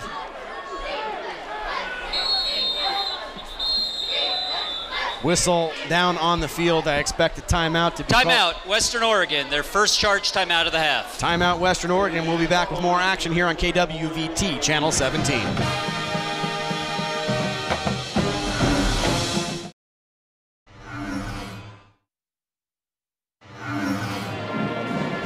looking at the sideline, we're looking at Patrick Tapea, who took a little bit of a stinger on the shoulder. He gets up in his helmet. Not sure if it's going to go back on yet, but he's heading towards the sideline like he wants to go back in. Pass was intended to go to Schechter. Schechter was not able to get it. It's incomplete. It'll bring up 3rd down and 10 on the 42-yard line. And really, we are at a moment here in the 3rd quarter where things could go just about any different direction, and things, like we said, we don't normally see. Blocked extra points going back for safeties now. Nelson will be in the backfield by himself again, Zach. Yeah, we've seen this set quite a few times in the second half. And again, he's designed to run the whole time, and Shane Kinsey staying at home, doing his homework, and knowing that Nelson likes to run the ball on that play, and nothing going there. It'll bring up 3rd and long, maybe 3rd and 9 for this Wildcat offense, now only trailing by 6. Yeah, how do you get a team to stop running a play that's working? You sniff it out, you figure out what they're doing, and that's exactly what Kinsey did on that last play. But again, they come out in that same empty backfield set. Western Oregon now showing like they'd like to exert a little pressure on the freshman quarterback. Aikens coming off the left side, passes underneath to Schechter, and Schechter doesn't get anywhere with it. Covered up quite well by Danny Hakens, defensive back freshman. And they will force them to punt here. So a nice job of this defense, although not much time to rest. Time of possession by far in Central Washington's favor. Again, bending but not breaking, and so Western's offense will get the ball back. I believe that's Hull back. Yep.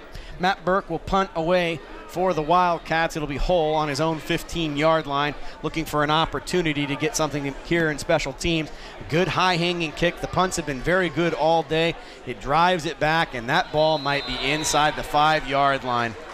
Wow, a great punt there by Burke. Something to be said when we get to this point in the season when teams have played 8 and 9 games, Zach, and we're kind of seeing it now, and I think you kind of know what the stakes are. We know that if Western Oregon wins this game, you have 2 6-4 teams.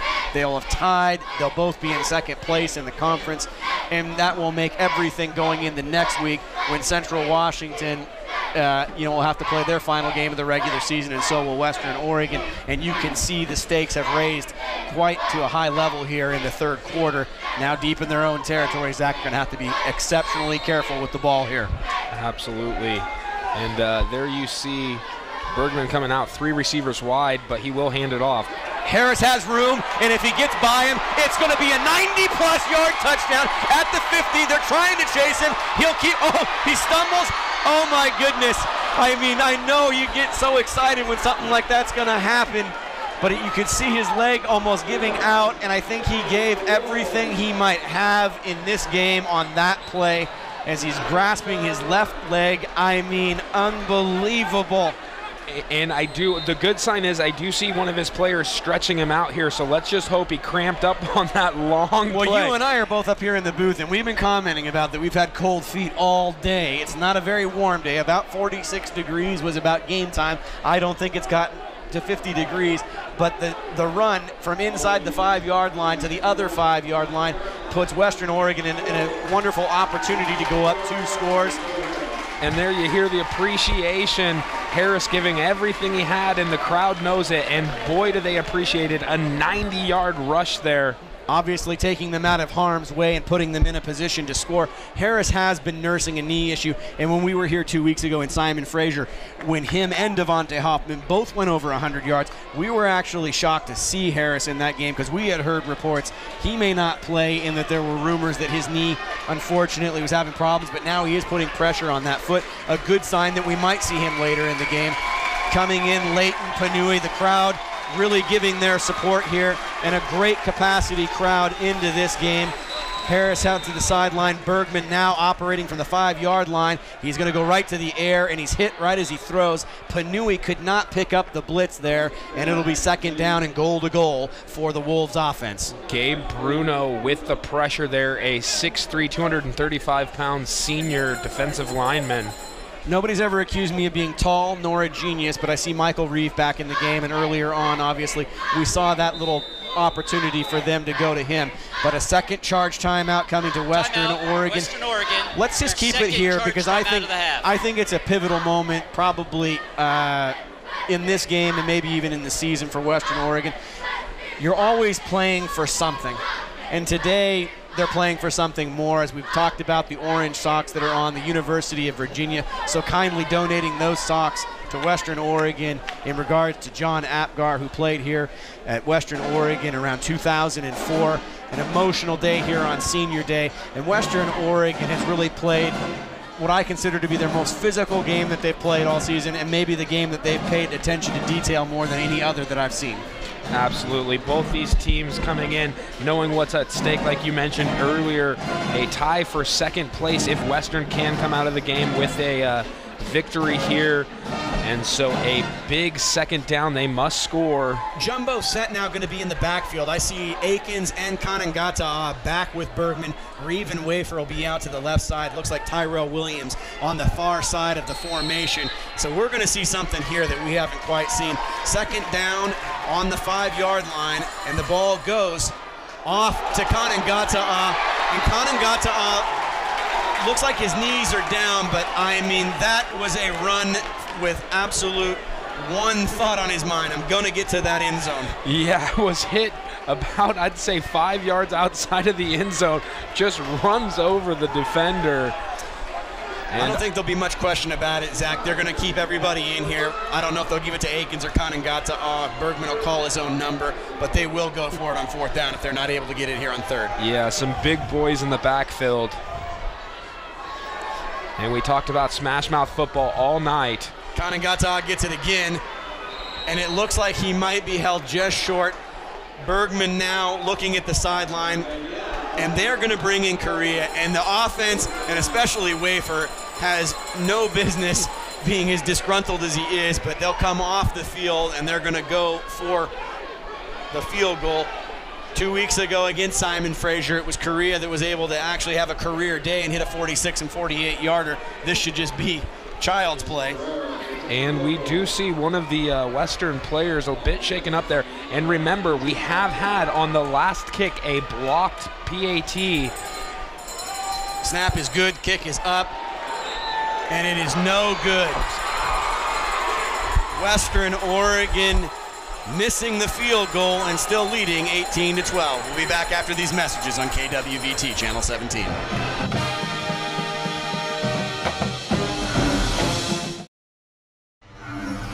Second down and 7 as 3 yards are picked up by the Wildcat offense. Sorry we missed that, but we're tending now to Tyrell Williams, who came off the field on that last play. They're tending to his shoulder. There could be some action maybe that he has dislocated his shoulder, but again, no confirmation. They're polling on it as we speak.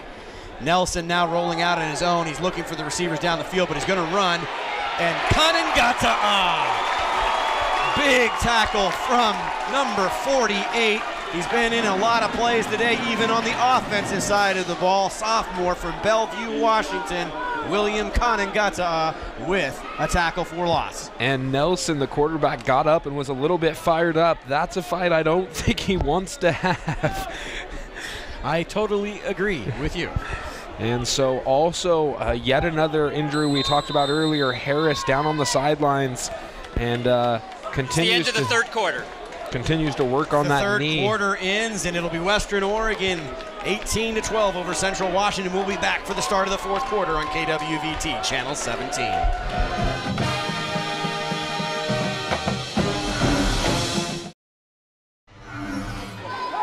Perfect timing as we're back on 3rd and 10. Pass goes out to Zalk. Zalk will catch it going out of bounds, and that'll be good enough for first down yardage. We're still waiting to hear on Tyrell Williams. He is walking the sideline. He's going to get maybe on the bike and see if he can get himself loosened up, but Western Oregon all day long has had to do the majority of the work on the defensive side of the ball. And right now, as we start the fourth quarter, it is 18-12. Western Oregon over their rivals from the north, Central Washington, the Wildcats. They're in their spread formation, 3 wide receivers to the right. Nelson in the backfield by himself, and he'll have 2 wide receivers on the bottom half of your screen. Chappell and Garrett underneath. Pass was intended there for the tight end, number 85. Christian Gasca, but Gasca isn't able to come up with the reception. It'll be second down and 10.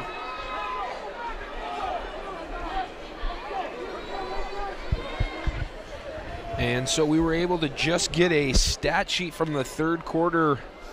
And the thing that's popping off to me is, again, we've talked about it all night, the time of possession, just under twice as much for Central Washington. Jordan Todd runs up the middle on second down and 10. He'll pick up some positive yardage. I'll tell you, Zach, I just saw 459 yards of total offense from Western Oregon, and they'll have only 18 points. Has got to be slightly disheartening, but it doesn't seem like this defense is backing down one bit, as it will bring up third down and 7. Ball on the 35-yard line. Nelson to go to work from the shotgun. Blitz being shown by the Wolves. Akins and Ben Thien chirping at those offensive linemen, seeing if they can get them to jump, and they do get pressure up the middle. And going to run for the first down is Nelson, and he ends up wisely tossing the ball away for an incomplete pass. A la Brett Favre, who used to make that play pretty famous, and then he's popped pretty hard going out of bounds. But with the ball on the 35-yard line and 13:37 on the clock. And they are going to have to punt here. So the defense will get some time to rest here. Now, we talked about it earlier. Devontae Hoffman already out of the game in street clothes, not coming back. Joe Harris has not got up from his seat since he came out of the game. So now down to their third-string running back. Chappell back deep along with Hull. It's all hands on deck on the offensive side of the ball for the running backs. Hull running underneath it on his own 35, looking to run up the middle, has nowhere to go, and he'll be taken down. A.J. Hull and Gonsalves, both a couple times today, would have been better served by just falling down or running away from the ball. Western Oregon will come back onto the field, and they've seemed to have been able to hold on to this lead since they got it at 6-3. Special teams coming back to bite them. A block PAT that goes back for a safety. 3 costly turnovers today, and it'll be Leighton Panui now in the backfield. As you're right, Harris and Hoffman both look like they might be done for the day. They've already lost Lucas Gonsalves. Bergman now underneath to Dustin Hurd. Dustin Hurd turns it up. He gets to midfield, stays on his feet, and picks up big yards from the 29-yard line. He'll move it past midfield and pick up nearly 30 yards on first down. Yeah, I think they're going to give him about 25 on that reception, so a nice job by Hurd. And again, this offense is marching in a hurry. Really, it's a stat that doesn't matter anymore when you're watching Ryan Bergman play quarterback. You don't care about the number of incompletions, you care about his completions, as Panui will get the ball running off the left side, picking up 2 or 3 on first down. But Ryan Bergman gets yards in a hurry, and he likes to spread the ball out. That's another reception for Dustin Hurd. Michael Reeve, Tyrell Williams, Anton Wafer, Robert Savoy, you name it, Ryan Bergman has a target to throw to today, and Panui stays in the backfield, Zach. Yeah, up over 300 yards, 316 to be exact, 3 touchdowns. That's 25 touchdowns on the season now for Ryan Bergman, as he'll stay in the shotgun, rolling to his right, and he's going to be taken down for a big loss. Number 51 with the initial hit, and Bergman slow to get up, but he is up. Oh. Gabe Bruno in on the tackle as well for the loss. It'll be a sack of Bergman, who is limping. Tyrell Williams, as we were noticing the shoulder problems at the end of the third quarter, is back in, but we are now in a 3rd and 16 situation. Ball now past midfield. It'll be on the 48-yard line, and a big moment here for the Wolves and their offense if they can get some positive yardage here. Panui still in the game in the backfield. Wide receivers left and right. It's twins, and Bergman now forced to run for his life. Has a man open, he finds Williams. Williams keeps his feet, it's Michael Reeve actually, and Michael Reeve will get that first down yardage. The second time today, Ryan Bergman keeping his wits about him, and then Michael Reeve having the presence of mind to use his hand to keep him up and picking up the first down yardage, Zach. I was about to say it's probably Michael Reeves' time. Haven't called his name much tonight, and in the past, all this season, every time they needed a big play, it seems like they went to the big 6'7" receiver. And again, Bergman, like you said, was able to buy time and find his man. At the bottom of your screen, Robert Savoy. We haven't been able to see him today. It is Bergman, though, looking over the middle. He'll find Dustin Hurd. Hurd picking it up. He slips out of bounds, but it'll be maybe 6 or 7 yards. Pick up there on first down. And Ryan Bergman now in a nice rhythm. Yeah, and it's nice to see this offense putting together a good drive. We've been talking about it here in the second half. Give this defense some time to rest. It's getting to this fourth quarter time when you really see that exhaustion kick in. So it'd be nice for this defense to be able to catch their breath. 2nd down and 4 on the 27-yard line on senior day at MacArthur Field. Ryan Bergman in the shotgun. He's going to pass again. Plenty of time. Had a man open, it was Hurd, and there comes the penalty flag as the defensive back decided he was trying to court Dustin Hurd, had his hand on his back, and there's the penalty flag. Langlo, their leading defensive tackler. A nice break for Western there. They'll get some positive yardage there. They'll pick up the automatic first down. But the story of this game might be the attrition on this field that we've talked about today. Multiple players for Western Oregon there are now on the sideline. It's Leighton Panui now playing tailback. He's usually only in there on special downs and special situations, but Harris... Pass interference on the defense, number 44. Ball will be placed at the spot of the foul. Automatic first down. And I did notice Harris is now up, and he's holding his helmet, so he may not be done for the night. A great sign for the Wolves. Joe Harris, a sophomore. He has lots more football ahead of him here at MacArthur Field, but he's chomping at the bit to get back in there. First down and 10. Ball on the 14-yard line as Wafer was in motion from the left side. And now Bergman going to throw underneath, and the ball was intended to go into Tyrell Williams' hands in the end zone on the nice crossing pattern. Number 5, Cheney, broke it up. The defensive back called his name a couple times tonight for breaking up passes. So a nice job of not letting Bergman find his receiver there. It's going to bring up 2nd down and 10 now, ball in the 14. 10 minutes, 34 seconds to go here in the fourth quarter. Bergman has his receivers all spread out. Looking to his right, gonna pass underneath, finds Williams this time on the slant, and the hands will go up. Touchdown, Wolves! Nice job finding Williams streaking in the end zone for a 14-yard reception. And again, Western takes a big lead here. And let's see if they go. They're currently up 12. Let's see if they go for that 2-point conversion again. The last time it was a bad snap. Tyrell Williams now with his 6th touchdown on the season, the 14-yard reception coming from Bergman, now his 4th touchdown on the day for the quarterback. 26 in the game. They are going for 2. Bergman now looking to his right. Whistles blow the play dead. Penalty flag down, and Bergman's just going to gallop into the end zone. False start. On the offense, number 75. The try will be performed from the 8. Let's see if this changes what they're going to do here. I would think it would, but I also almost don't think it's worth maybe the risk, unfortunately, if anything funny happening again. 24-12 again isn't a score you honestly see in football very often. That's obviously indicative of the problems they've had on special teams, but all I see is Dustin Hurd going back into the game and Ryan Bergman still on the field. Yeah, absolutely. And you wouldn't want to see, something, you mentioned something silly happening. Also, all the injuries thus far we've called tonight have come on the offensive side of the ball. Depew in the backfield along with Bergman. He picks up the block. Bergman now looking over the middle, and it caroms off of Michael Reeves' hands, and it'll be a failed 2-point attempt. We'll be back with more fourth quarter action here on Northwest Television Sports and KWVT Channel 17.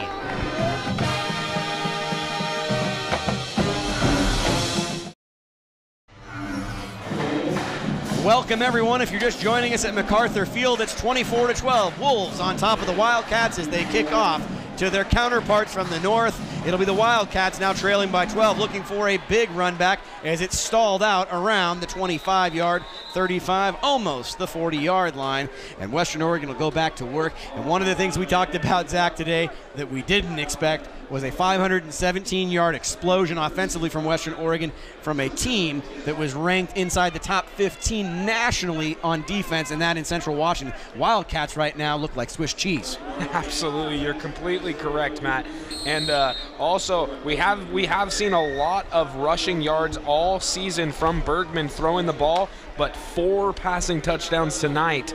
A great job of Bergman, and also now in this second half, he's now up over that 50% mark, so a great sign for Bergman. Nelson now in the shotgun looking for a big play on first down. And what a play. I can't tell who caught or if it's an interception. An amazing interception. Are you kidding me? Number 24 for Danny Hankins going up simultaneously with number 19, the best I can tell, or DJ Richardson, number 16, and he literally ripped this thing out of the air. The entire team coming up to congratulate him on the sideline. Again, a special play at a special time, and I'll tell you, this is a galvanizing moment for this Western Oregon team as they'll take possession, first down and 10 on the 35-yard line, Zach. Yeah, coming off of a tough loss last week, going up to Azusa Pacific, losing to the number 1 team in conference, coming back to play your last home game against the number 2 team in conference, and boy, has this defense stepped up this half and actually the whole game. A statement victory, possibly now 10 minutes and 13 seconds remaining in the fourth quarter.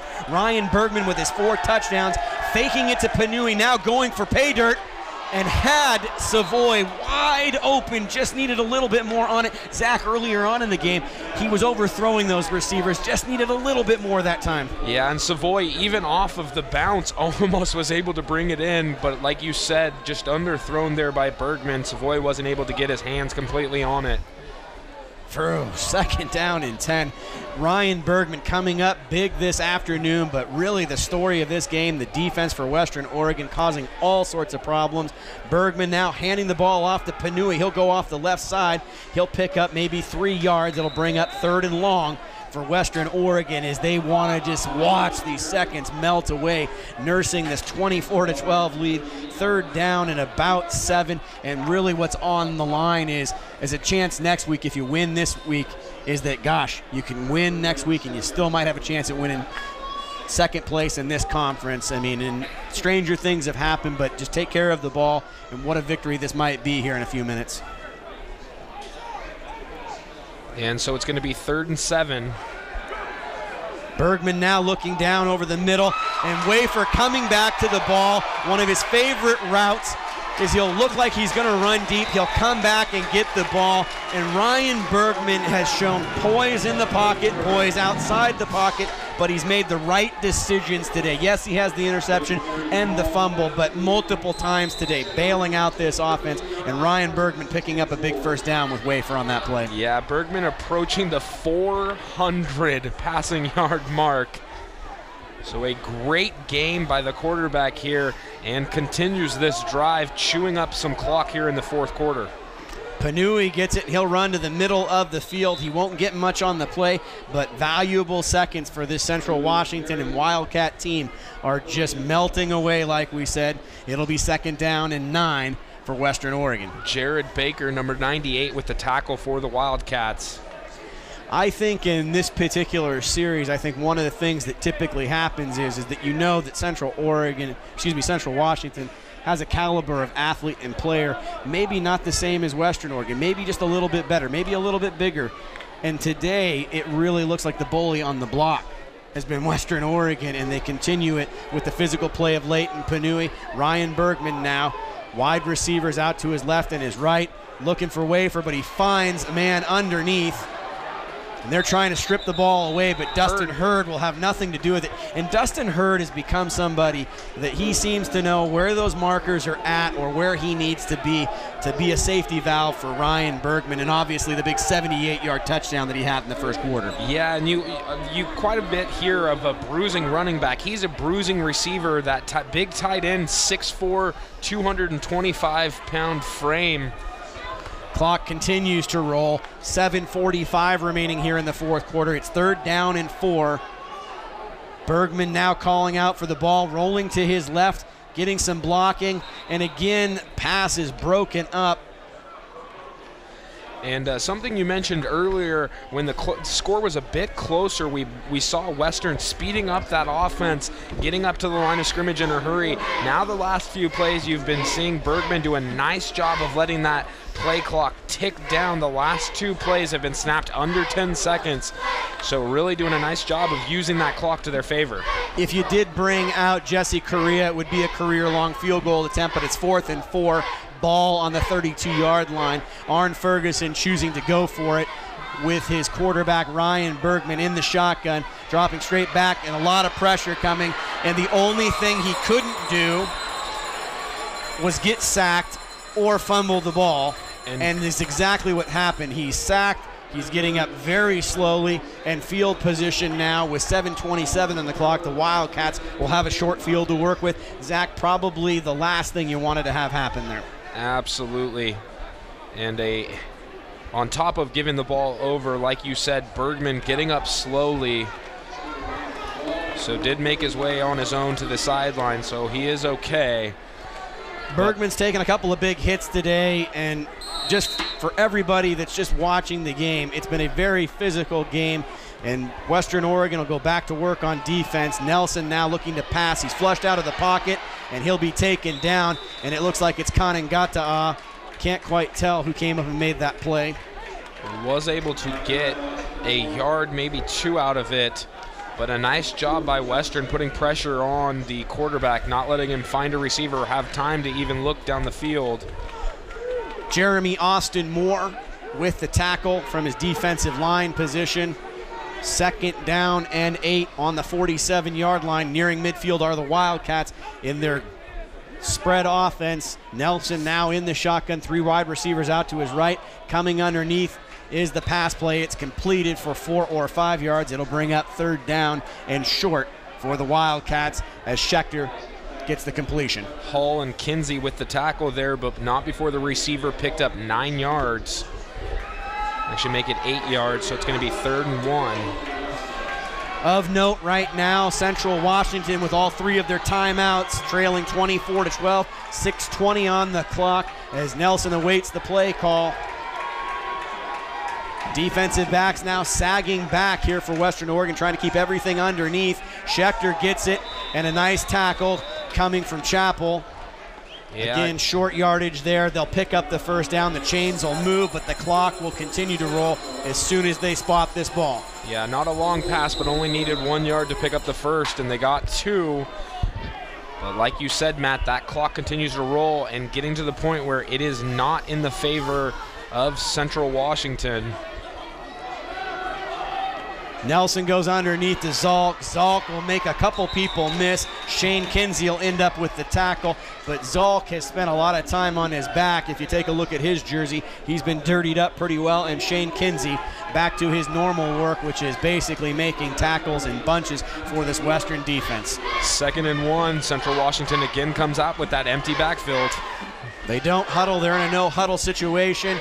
Nelson is going to be forced out to his right, and it's an incomplete pass. It'll stop the clock with 5:25. It'll be 3rd down and 1, and the Wolves on top of the Wildcats, 24-12 here on Northwest Television Sports and KWVT Channel 17. It's been a real pleasure bringing you this game today, and a pivotal moment here at 3rd and 1 for the Wildcat offense, trailing by 12. Zach, I tell you, this defense has got to be awfully proud, and it's another big moment for them right here. Yeah, so far they've kept this Central Washington offense under 260 yards, so a great victory, moral victory there thus far, but you know they want to come away with the victory. Kanangata coming off the edge, and Spencer with the breakup as the pass was intended for Zolk, but nothing going there. And that is becoming a absolute routine for this defense, is who's coming up next. Austin Spencer, a fumble recovery in the Simon Frazier game, and now a knockdown pass there, 4th down and 1, and this really could be the game for Central Washington. Yeah, a huge play here for both of these teams.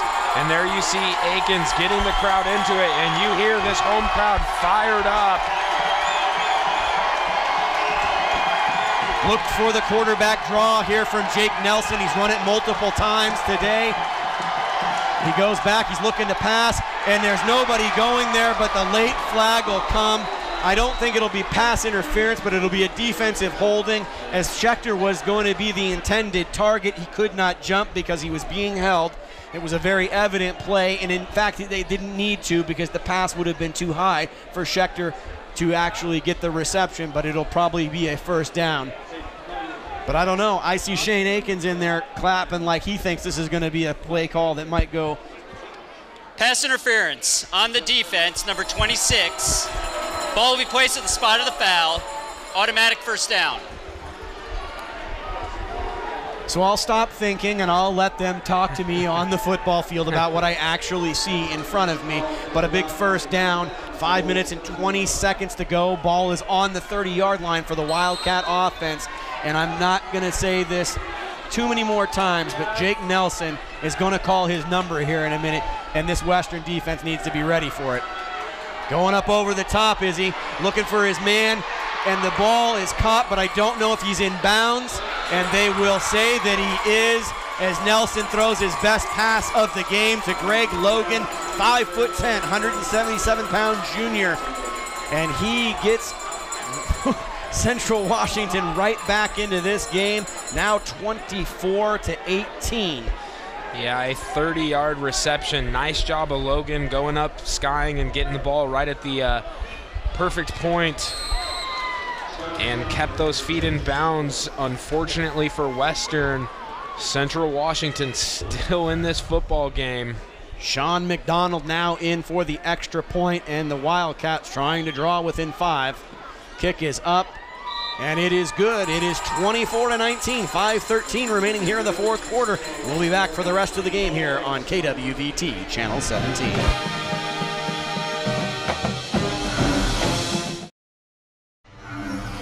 Welcome back to MacArthur Field. Zach, what do you think is going to happen here? I believe they're going to onside kick. It's going to be an interesting call. They do have 3 timeouts, 5 minutes left to go in the 4th quarter, but they do kick it away. Arn Ferguson and the coaching staff way up on it as they had the hands team out. Tapia picks it up, and wow, I thought that was the football because the helmet looked like the same color of the football, but coming off is number 32, DeAndre Johnson, making the tackle, and he absolutely fooled me once again. So Central Washington basically telling Western Oregon, we believe we can stop you here. They don't go for the onside kick, and they have had some success thus far this season, 3 of 5. Well, here's a big moment in the game. We wondered if Joe Harris was going to play. Now Joe Harris will flank Ryan Bergman in the backfield. Leighton Panui doing some great work on that last possession, but Bergman looking back at Harris now.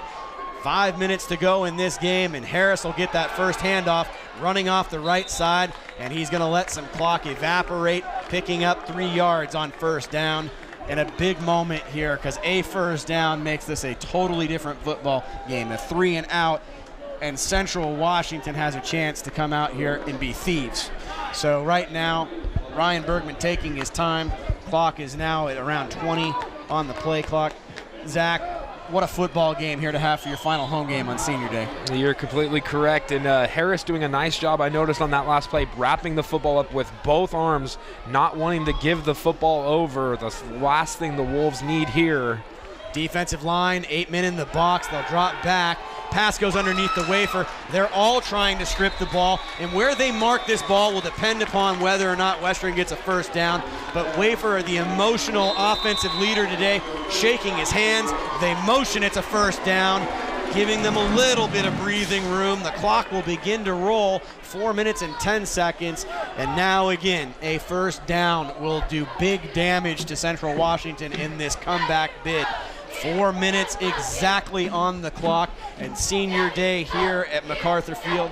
Zach, Ryan Bergman will go back to work in the shotgun. And at what point, if you're Central Washington, do you start taking those timeouts? Bergman will give it to Harris. Harris will put two hands around the ball like Zach Louis-Tag is talking about, but the clock will roll. Starting again, 35 now on the play clock. They can wait to the 3-minute mark if they choose to hike this ball. It'll be second down and 10 for the Wolves offense. Tyrell Williams comes back into the game. Robert Savoy coming out. Ryan Bergman playing a all-around great football game and managing it from the quarterback position with his 4 touchdowns this afternoon. Joe Harris coming back in for some tough yards. And now 3 minutes and 10 seconds. 8 seconds on the play clock. Bergman will hike it. And they are going to pass it, and they're going for a big play. Tyrell Williams looking up for it, and almost, man, they have been just a hair off all game. That will stop the clock with 2:58, and it'll bring up third down and 10. Yet again, Cheney, the defensive back, with a great play on the defensive side of the ball, breaking up that pass play. Only a sophomore, so a lot to look forward to for Cheney and the Central Washington defense. Dustin Hurd comes off the field. I find that surprising because I think this is an area of the field where he's had great success. And again, third down, a big play here. I would expect if they're going to air out the ball, which they most likely are, I'd expect Michael Reeves to be a key target here. Bergman is going to throw the ball. He's got a good pocket to throw, has a man open, and Reeves looks it in. And they're calling a first down. Woof. Wow, what a close call. As he's juggling it, when he catches, he goes to the ground, and that ball pops loose. But they are saying that when he got to the ground, that caused the ball to move.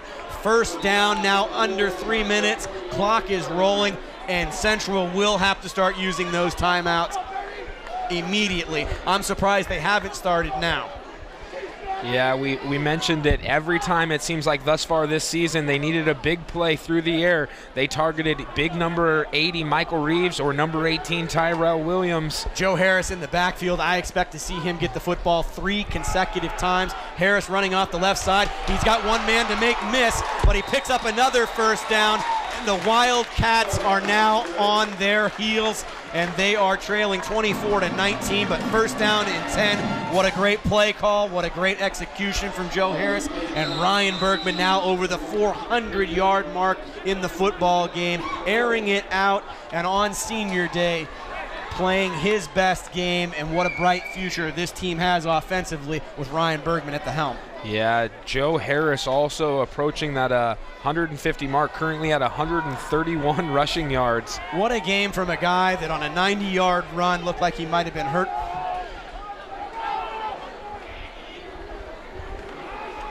Harris will get it again, running down the middle, and the clock goes down to 1:41, and they'll blow the call dead here, and that'll be the first charge timeout that'll go to the Wildcats.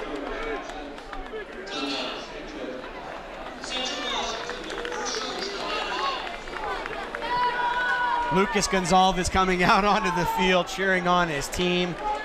Really an emotional victory at many levels today, and I think it's one of those things where if we took away what day it is and the things that we witnessed at the beginning of this game, really what you saw today, Zach, and what you're seeing right now is a team coming of age. They're really believing in one another offensively and defensively. Even though the miscues have come on special teams and they've had the turnovers, they seem to respond positively every time something negative has happened today. Yeah, huge turnaround from the last time these two teams met. It seems like Western has led basically the whole game after that initial field goal by Central Washington. Really felt like the momentum's been on their side the whole game. And after that last score by Central Washington, thought that they may have a chance to get back into it, but a great drive being put together thus far by the offense.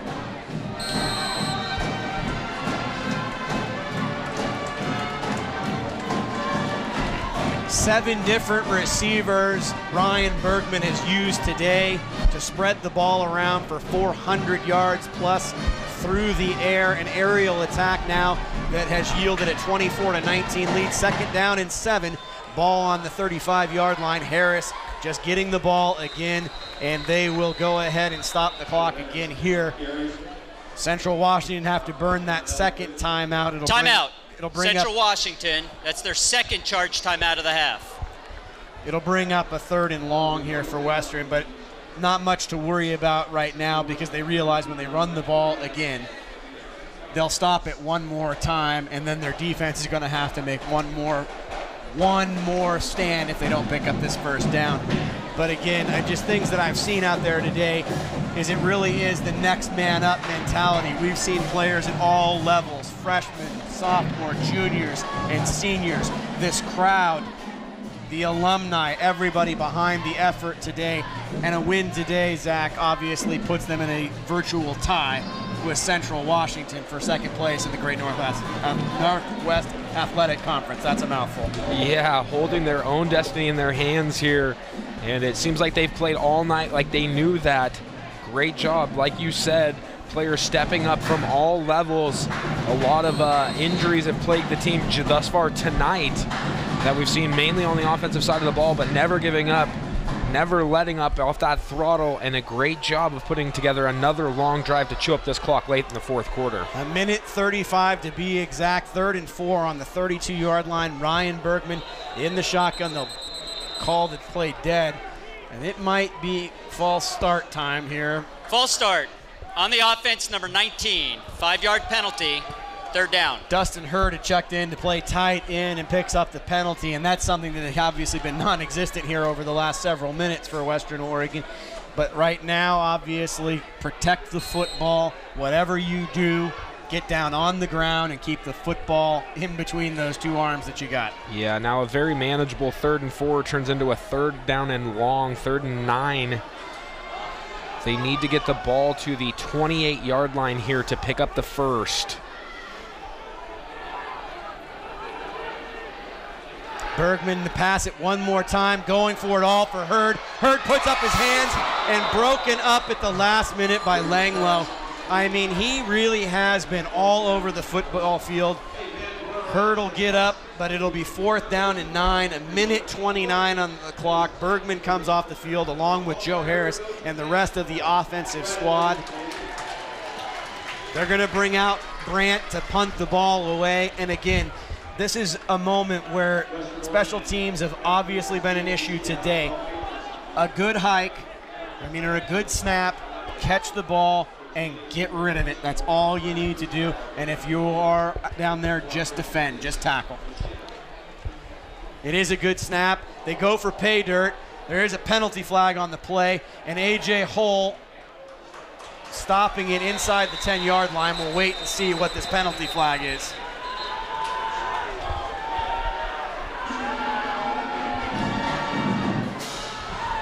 If it's against Central Washington, it will all but end this game for them because it will be an automatic first down is my guess. And the initial reactions are, and they're pointing in the direction of people wearing white shirts and crimson helmets.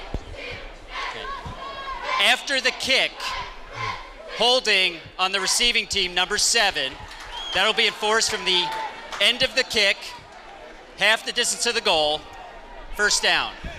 Zach, they just caught a break. I mean, the hold is a bad penalty, but they'll get this ball now inside the 5-yard line with one timeout remaining, 1:19 and have to go over 90 yards to score. Yeah, and we don't want to say it can't be done. That opening drive, we saw Nelson throw a 52-yard pass, drove right down the field, scored in a hurry. So still dangerous offense here on the football field.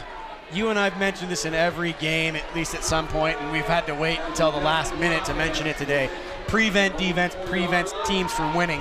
Western Oregon's done a great job of forcing Nelson out of his comfort zone in the second half, and they're going to have to continue to do it as the crowd comes to its feet and rises up to see if they can get this defensive stand. It'll be Nelson in his own end zone taking the snap. As he fades back, pressure coming up the middle. He's going to run the ball, and then he throws it. Ball is caught. Right now, the initial call is it is going to be a complete pass out of bounds. Not able to see, but it looks like it was number 6 on the catch. Greg Logan, first down yardage picked up, and it stops the clock, Zach. But now they're moving the football back, so I'm wondering if they said he was out of bounds there. It looked like the initial referee had signaled catch, but a different referee must have had a different angle on it, and they're saying he stepped out of bounds No first. penalty flags. Ball remains on the 4-yard line. Western Oregon second down and 10, and this crowd getting on its feet once again, and they are ready to go after Nelson, again taking the hike from his own end zone. 5 seconds to snap the ball. Passing out to his right, and it's picked up by A.J. Hall. A.J. Hall has nobody in front of him. Touchdown, Wolves! And just like that, A.J. Hall steps in front of the pass, a touchdown for Western, and this game it's over. Nice job by the defense. Read it all the way. The offensive player didn't even turn his head around, had no idea the ball had been thrown. And Hall takes it to the house. I'm almost speechless. A.J. Hall, a freshman, coming in playing nickelback for this defense, coming in on special teams, and then getting the interception that now will be the deciding moment in this football game as we await the extra point. But right now, with a minute 2 on the clock, we can almost say Western Oregon tied for second place with Central Washington, and everything will come down to next week for Western Oregon and where they will finish in the conference. I don't want to The result of the play is a touchdown. After the play, unsportsmanlike conduct on the return team, number 3. That foul will be enforced on the kickoff. Patrick DePay, it looks like, picked up an unsportsmanlike call there at the end of the play. But November 16th, that'll be next Saturday at 1 p.m. at Humboldt State. Western Oregon will travel down into California with an opportunity to probably do something about finishing second place in this conference. And what a bounce-back victory after going down to Azusa Pacific, losing 38-28, losing 20-7 earlier in the season. Another missed extra point. Ball is on the ground, and obviously we got to make sure. No, hold on a second. The recovery, if it is by Western Oregon, will be a...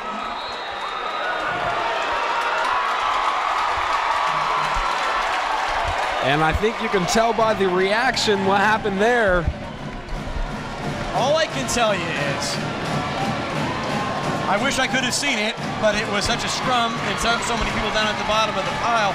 But the points will go on the board, Zach, and that actually counts as a 2-point conversion. That's our second one of these today. One was a safety. Now we have a block PAT. If there's anything we know they'll be working on in the offseason here, it will be their special teams. But really none of that matters with a minute 2 on the clock, leading by 13 at 32-19. Really a spirited effort from this Western Oregon football team coming together as a unit today to win on Senior Day for 16 seniors. Their final game here at MacArthur Field. What a way to be sent off by this crowd, by the alumni and everybody here partaking in this football game. And what a special day, obviously, for John Apgar, number 51, playing here in the early 2000s, to be a part of this victory today. And you know he's a part of this victory and still a part of this university as he battles cancer. And we wish him the best, and all of our prayers and thoughts with him today. But Western Oregon right now really has to feel good about themselves. Maybe one of their more complete football games. And so you mentioned next week being a pivotal game for both of these teams if Western can hold on, which it looks like they will, being tied for second place in conference. Western, you mentioned, going to play Humboldt State and Dixie State. Obviously, it looks like Central Washington will head down into Utah for a big game there as well. But right now, obviously, they're kicking off from their 20-yard line. The unsportsmanlike conduct coming from Patrick DePea. A squib kick. And the ball is on the ground. Ball is loose, still no official sign, and really an alert play by Central Washington because he realizes if he gets that ball, he can run. And so Central Washington will have the ball there. On the 35-yard line, and I don't want to get too far ahead of myself, but they just scored a 30-yard touchdown. We're not out of the woods yet, as they say. Nice job of Anton Wafer standing on the medical bench down there trying to implore his team to play hard for just a few more minutes. This will be our victory. Let's go defense. You can hear him up in the booth as he's cheering on everybody to stay in this game. 3 defensive backs back deep. Kinsey at his middle linebacker position. we see. Go ahead. Yeah, we see that open backfield. Schechter gets the pass. He'll pick up first down yardage, but again, only 1 timeout left and just not a lot. They have to have everything go right for him here. Nelson having a fairly good game today, but maybe not enough as he's going to look to the end zone on this play right here. Pass is tipped and almost intercepted there. It would have been Sapili Tuliamala that would have ended up with that particular play, and it's his senior day as well, so he gets to get his name called here as the ball is on the 25-yard line. 39 seconds at second down and 10, Zach, and really all you want to do here is keep the ball underneath. Don't get anybody behind you. Yeah, just 39 seconds to go, like you said, fourth quarter. Nelson now goes underneath to Zalk. Zalk's in the middle of the field, nowhere to go, and he's gang tackled, and everybody on Western Oregon wants to stay on top of him. He does pick up the first down. It will stop the clock with 32 seconds. The second they place it, clock will roll, the whistle goes, and we've still got time coming back in. Kanangata now off the field. Nelson flushed out of the pocket. He's looking into the end zone. And that pass is caught by Richardson. With 17 seconds on the clock, it'll make it 32-25, and we will have to await an onside kick with a timeout if they were to happen to recover that kick. And remember, they had the opportunity at 5 minutes to go for the onside kick. They chose not to do it, and we mentioned they have had success this season with the onside kick. They're 3 of 5.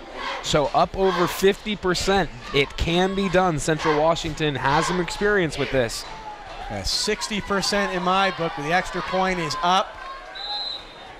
And it is good. And this football game is not over at 32-26.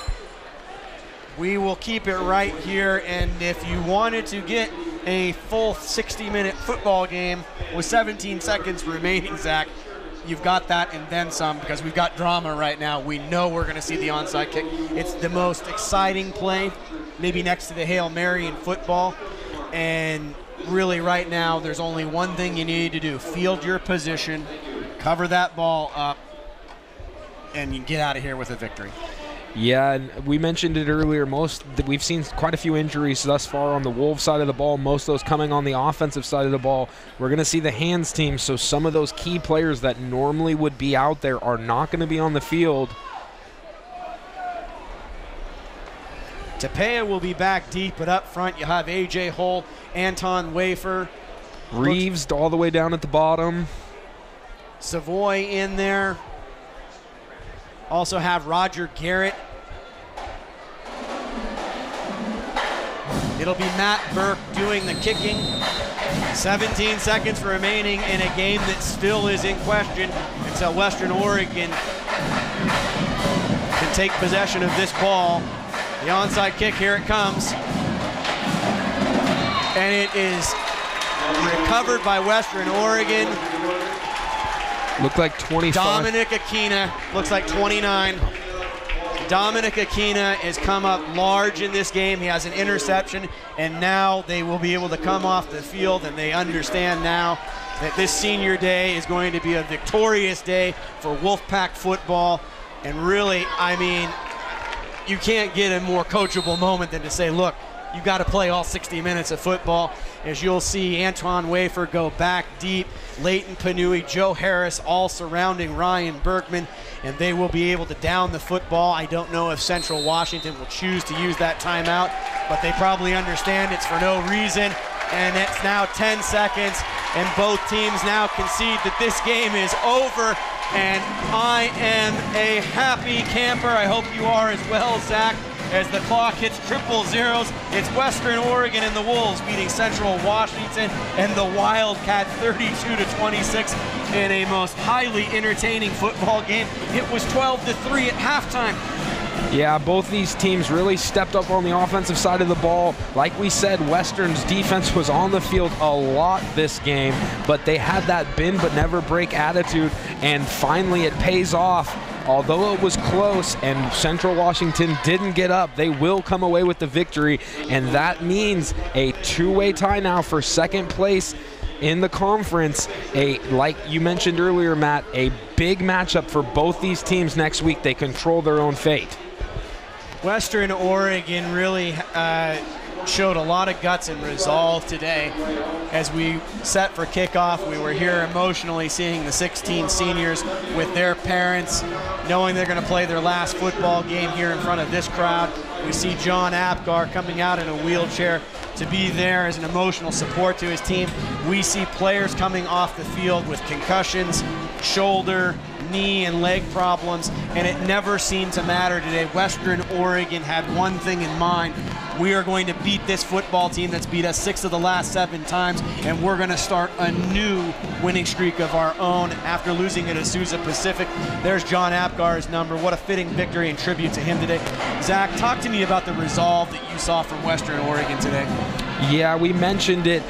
They've came in all season and had a hard time getting started early, and we thought it was going to be the same as we've seen all season. Central Washington came out, scored early, scored fast, and it seemed like after that they woke up out of their funk.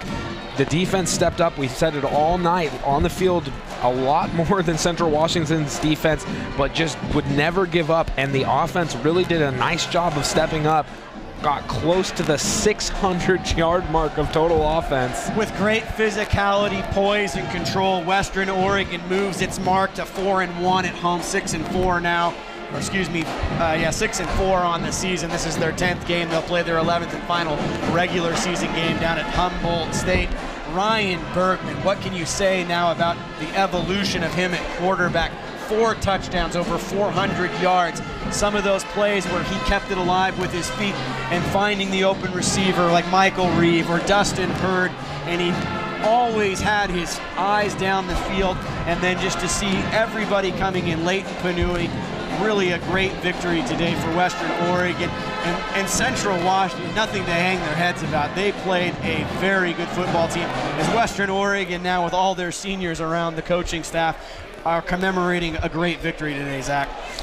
Yeah, nice job by the Wolves, and it always feels good to get a home victory, but then again, add on to the fact that it's senior day, add on to the fact it's the last game of the season. A great job on the offensive and defensive side of the ball and taking your fate into your own hands like we've talked about all night.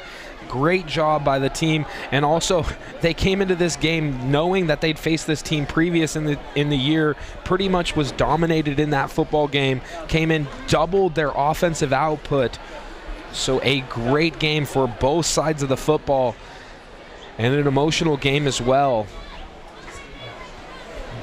So a few stats to just jump off the page to us before we head off and say goodnight to you guys.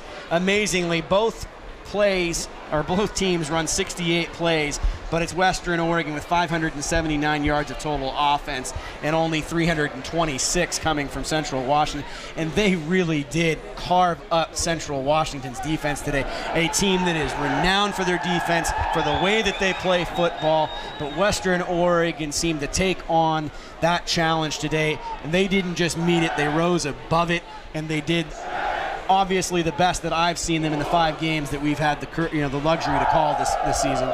Yeah, you're completely right. a great battle, and we'd be remiss to say one more time, there's also, as much as we like to see the victory on the field, there's another battle going on. John Apgar, we talked about him all night.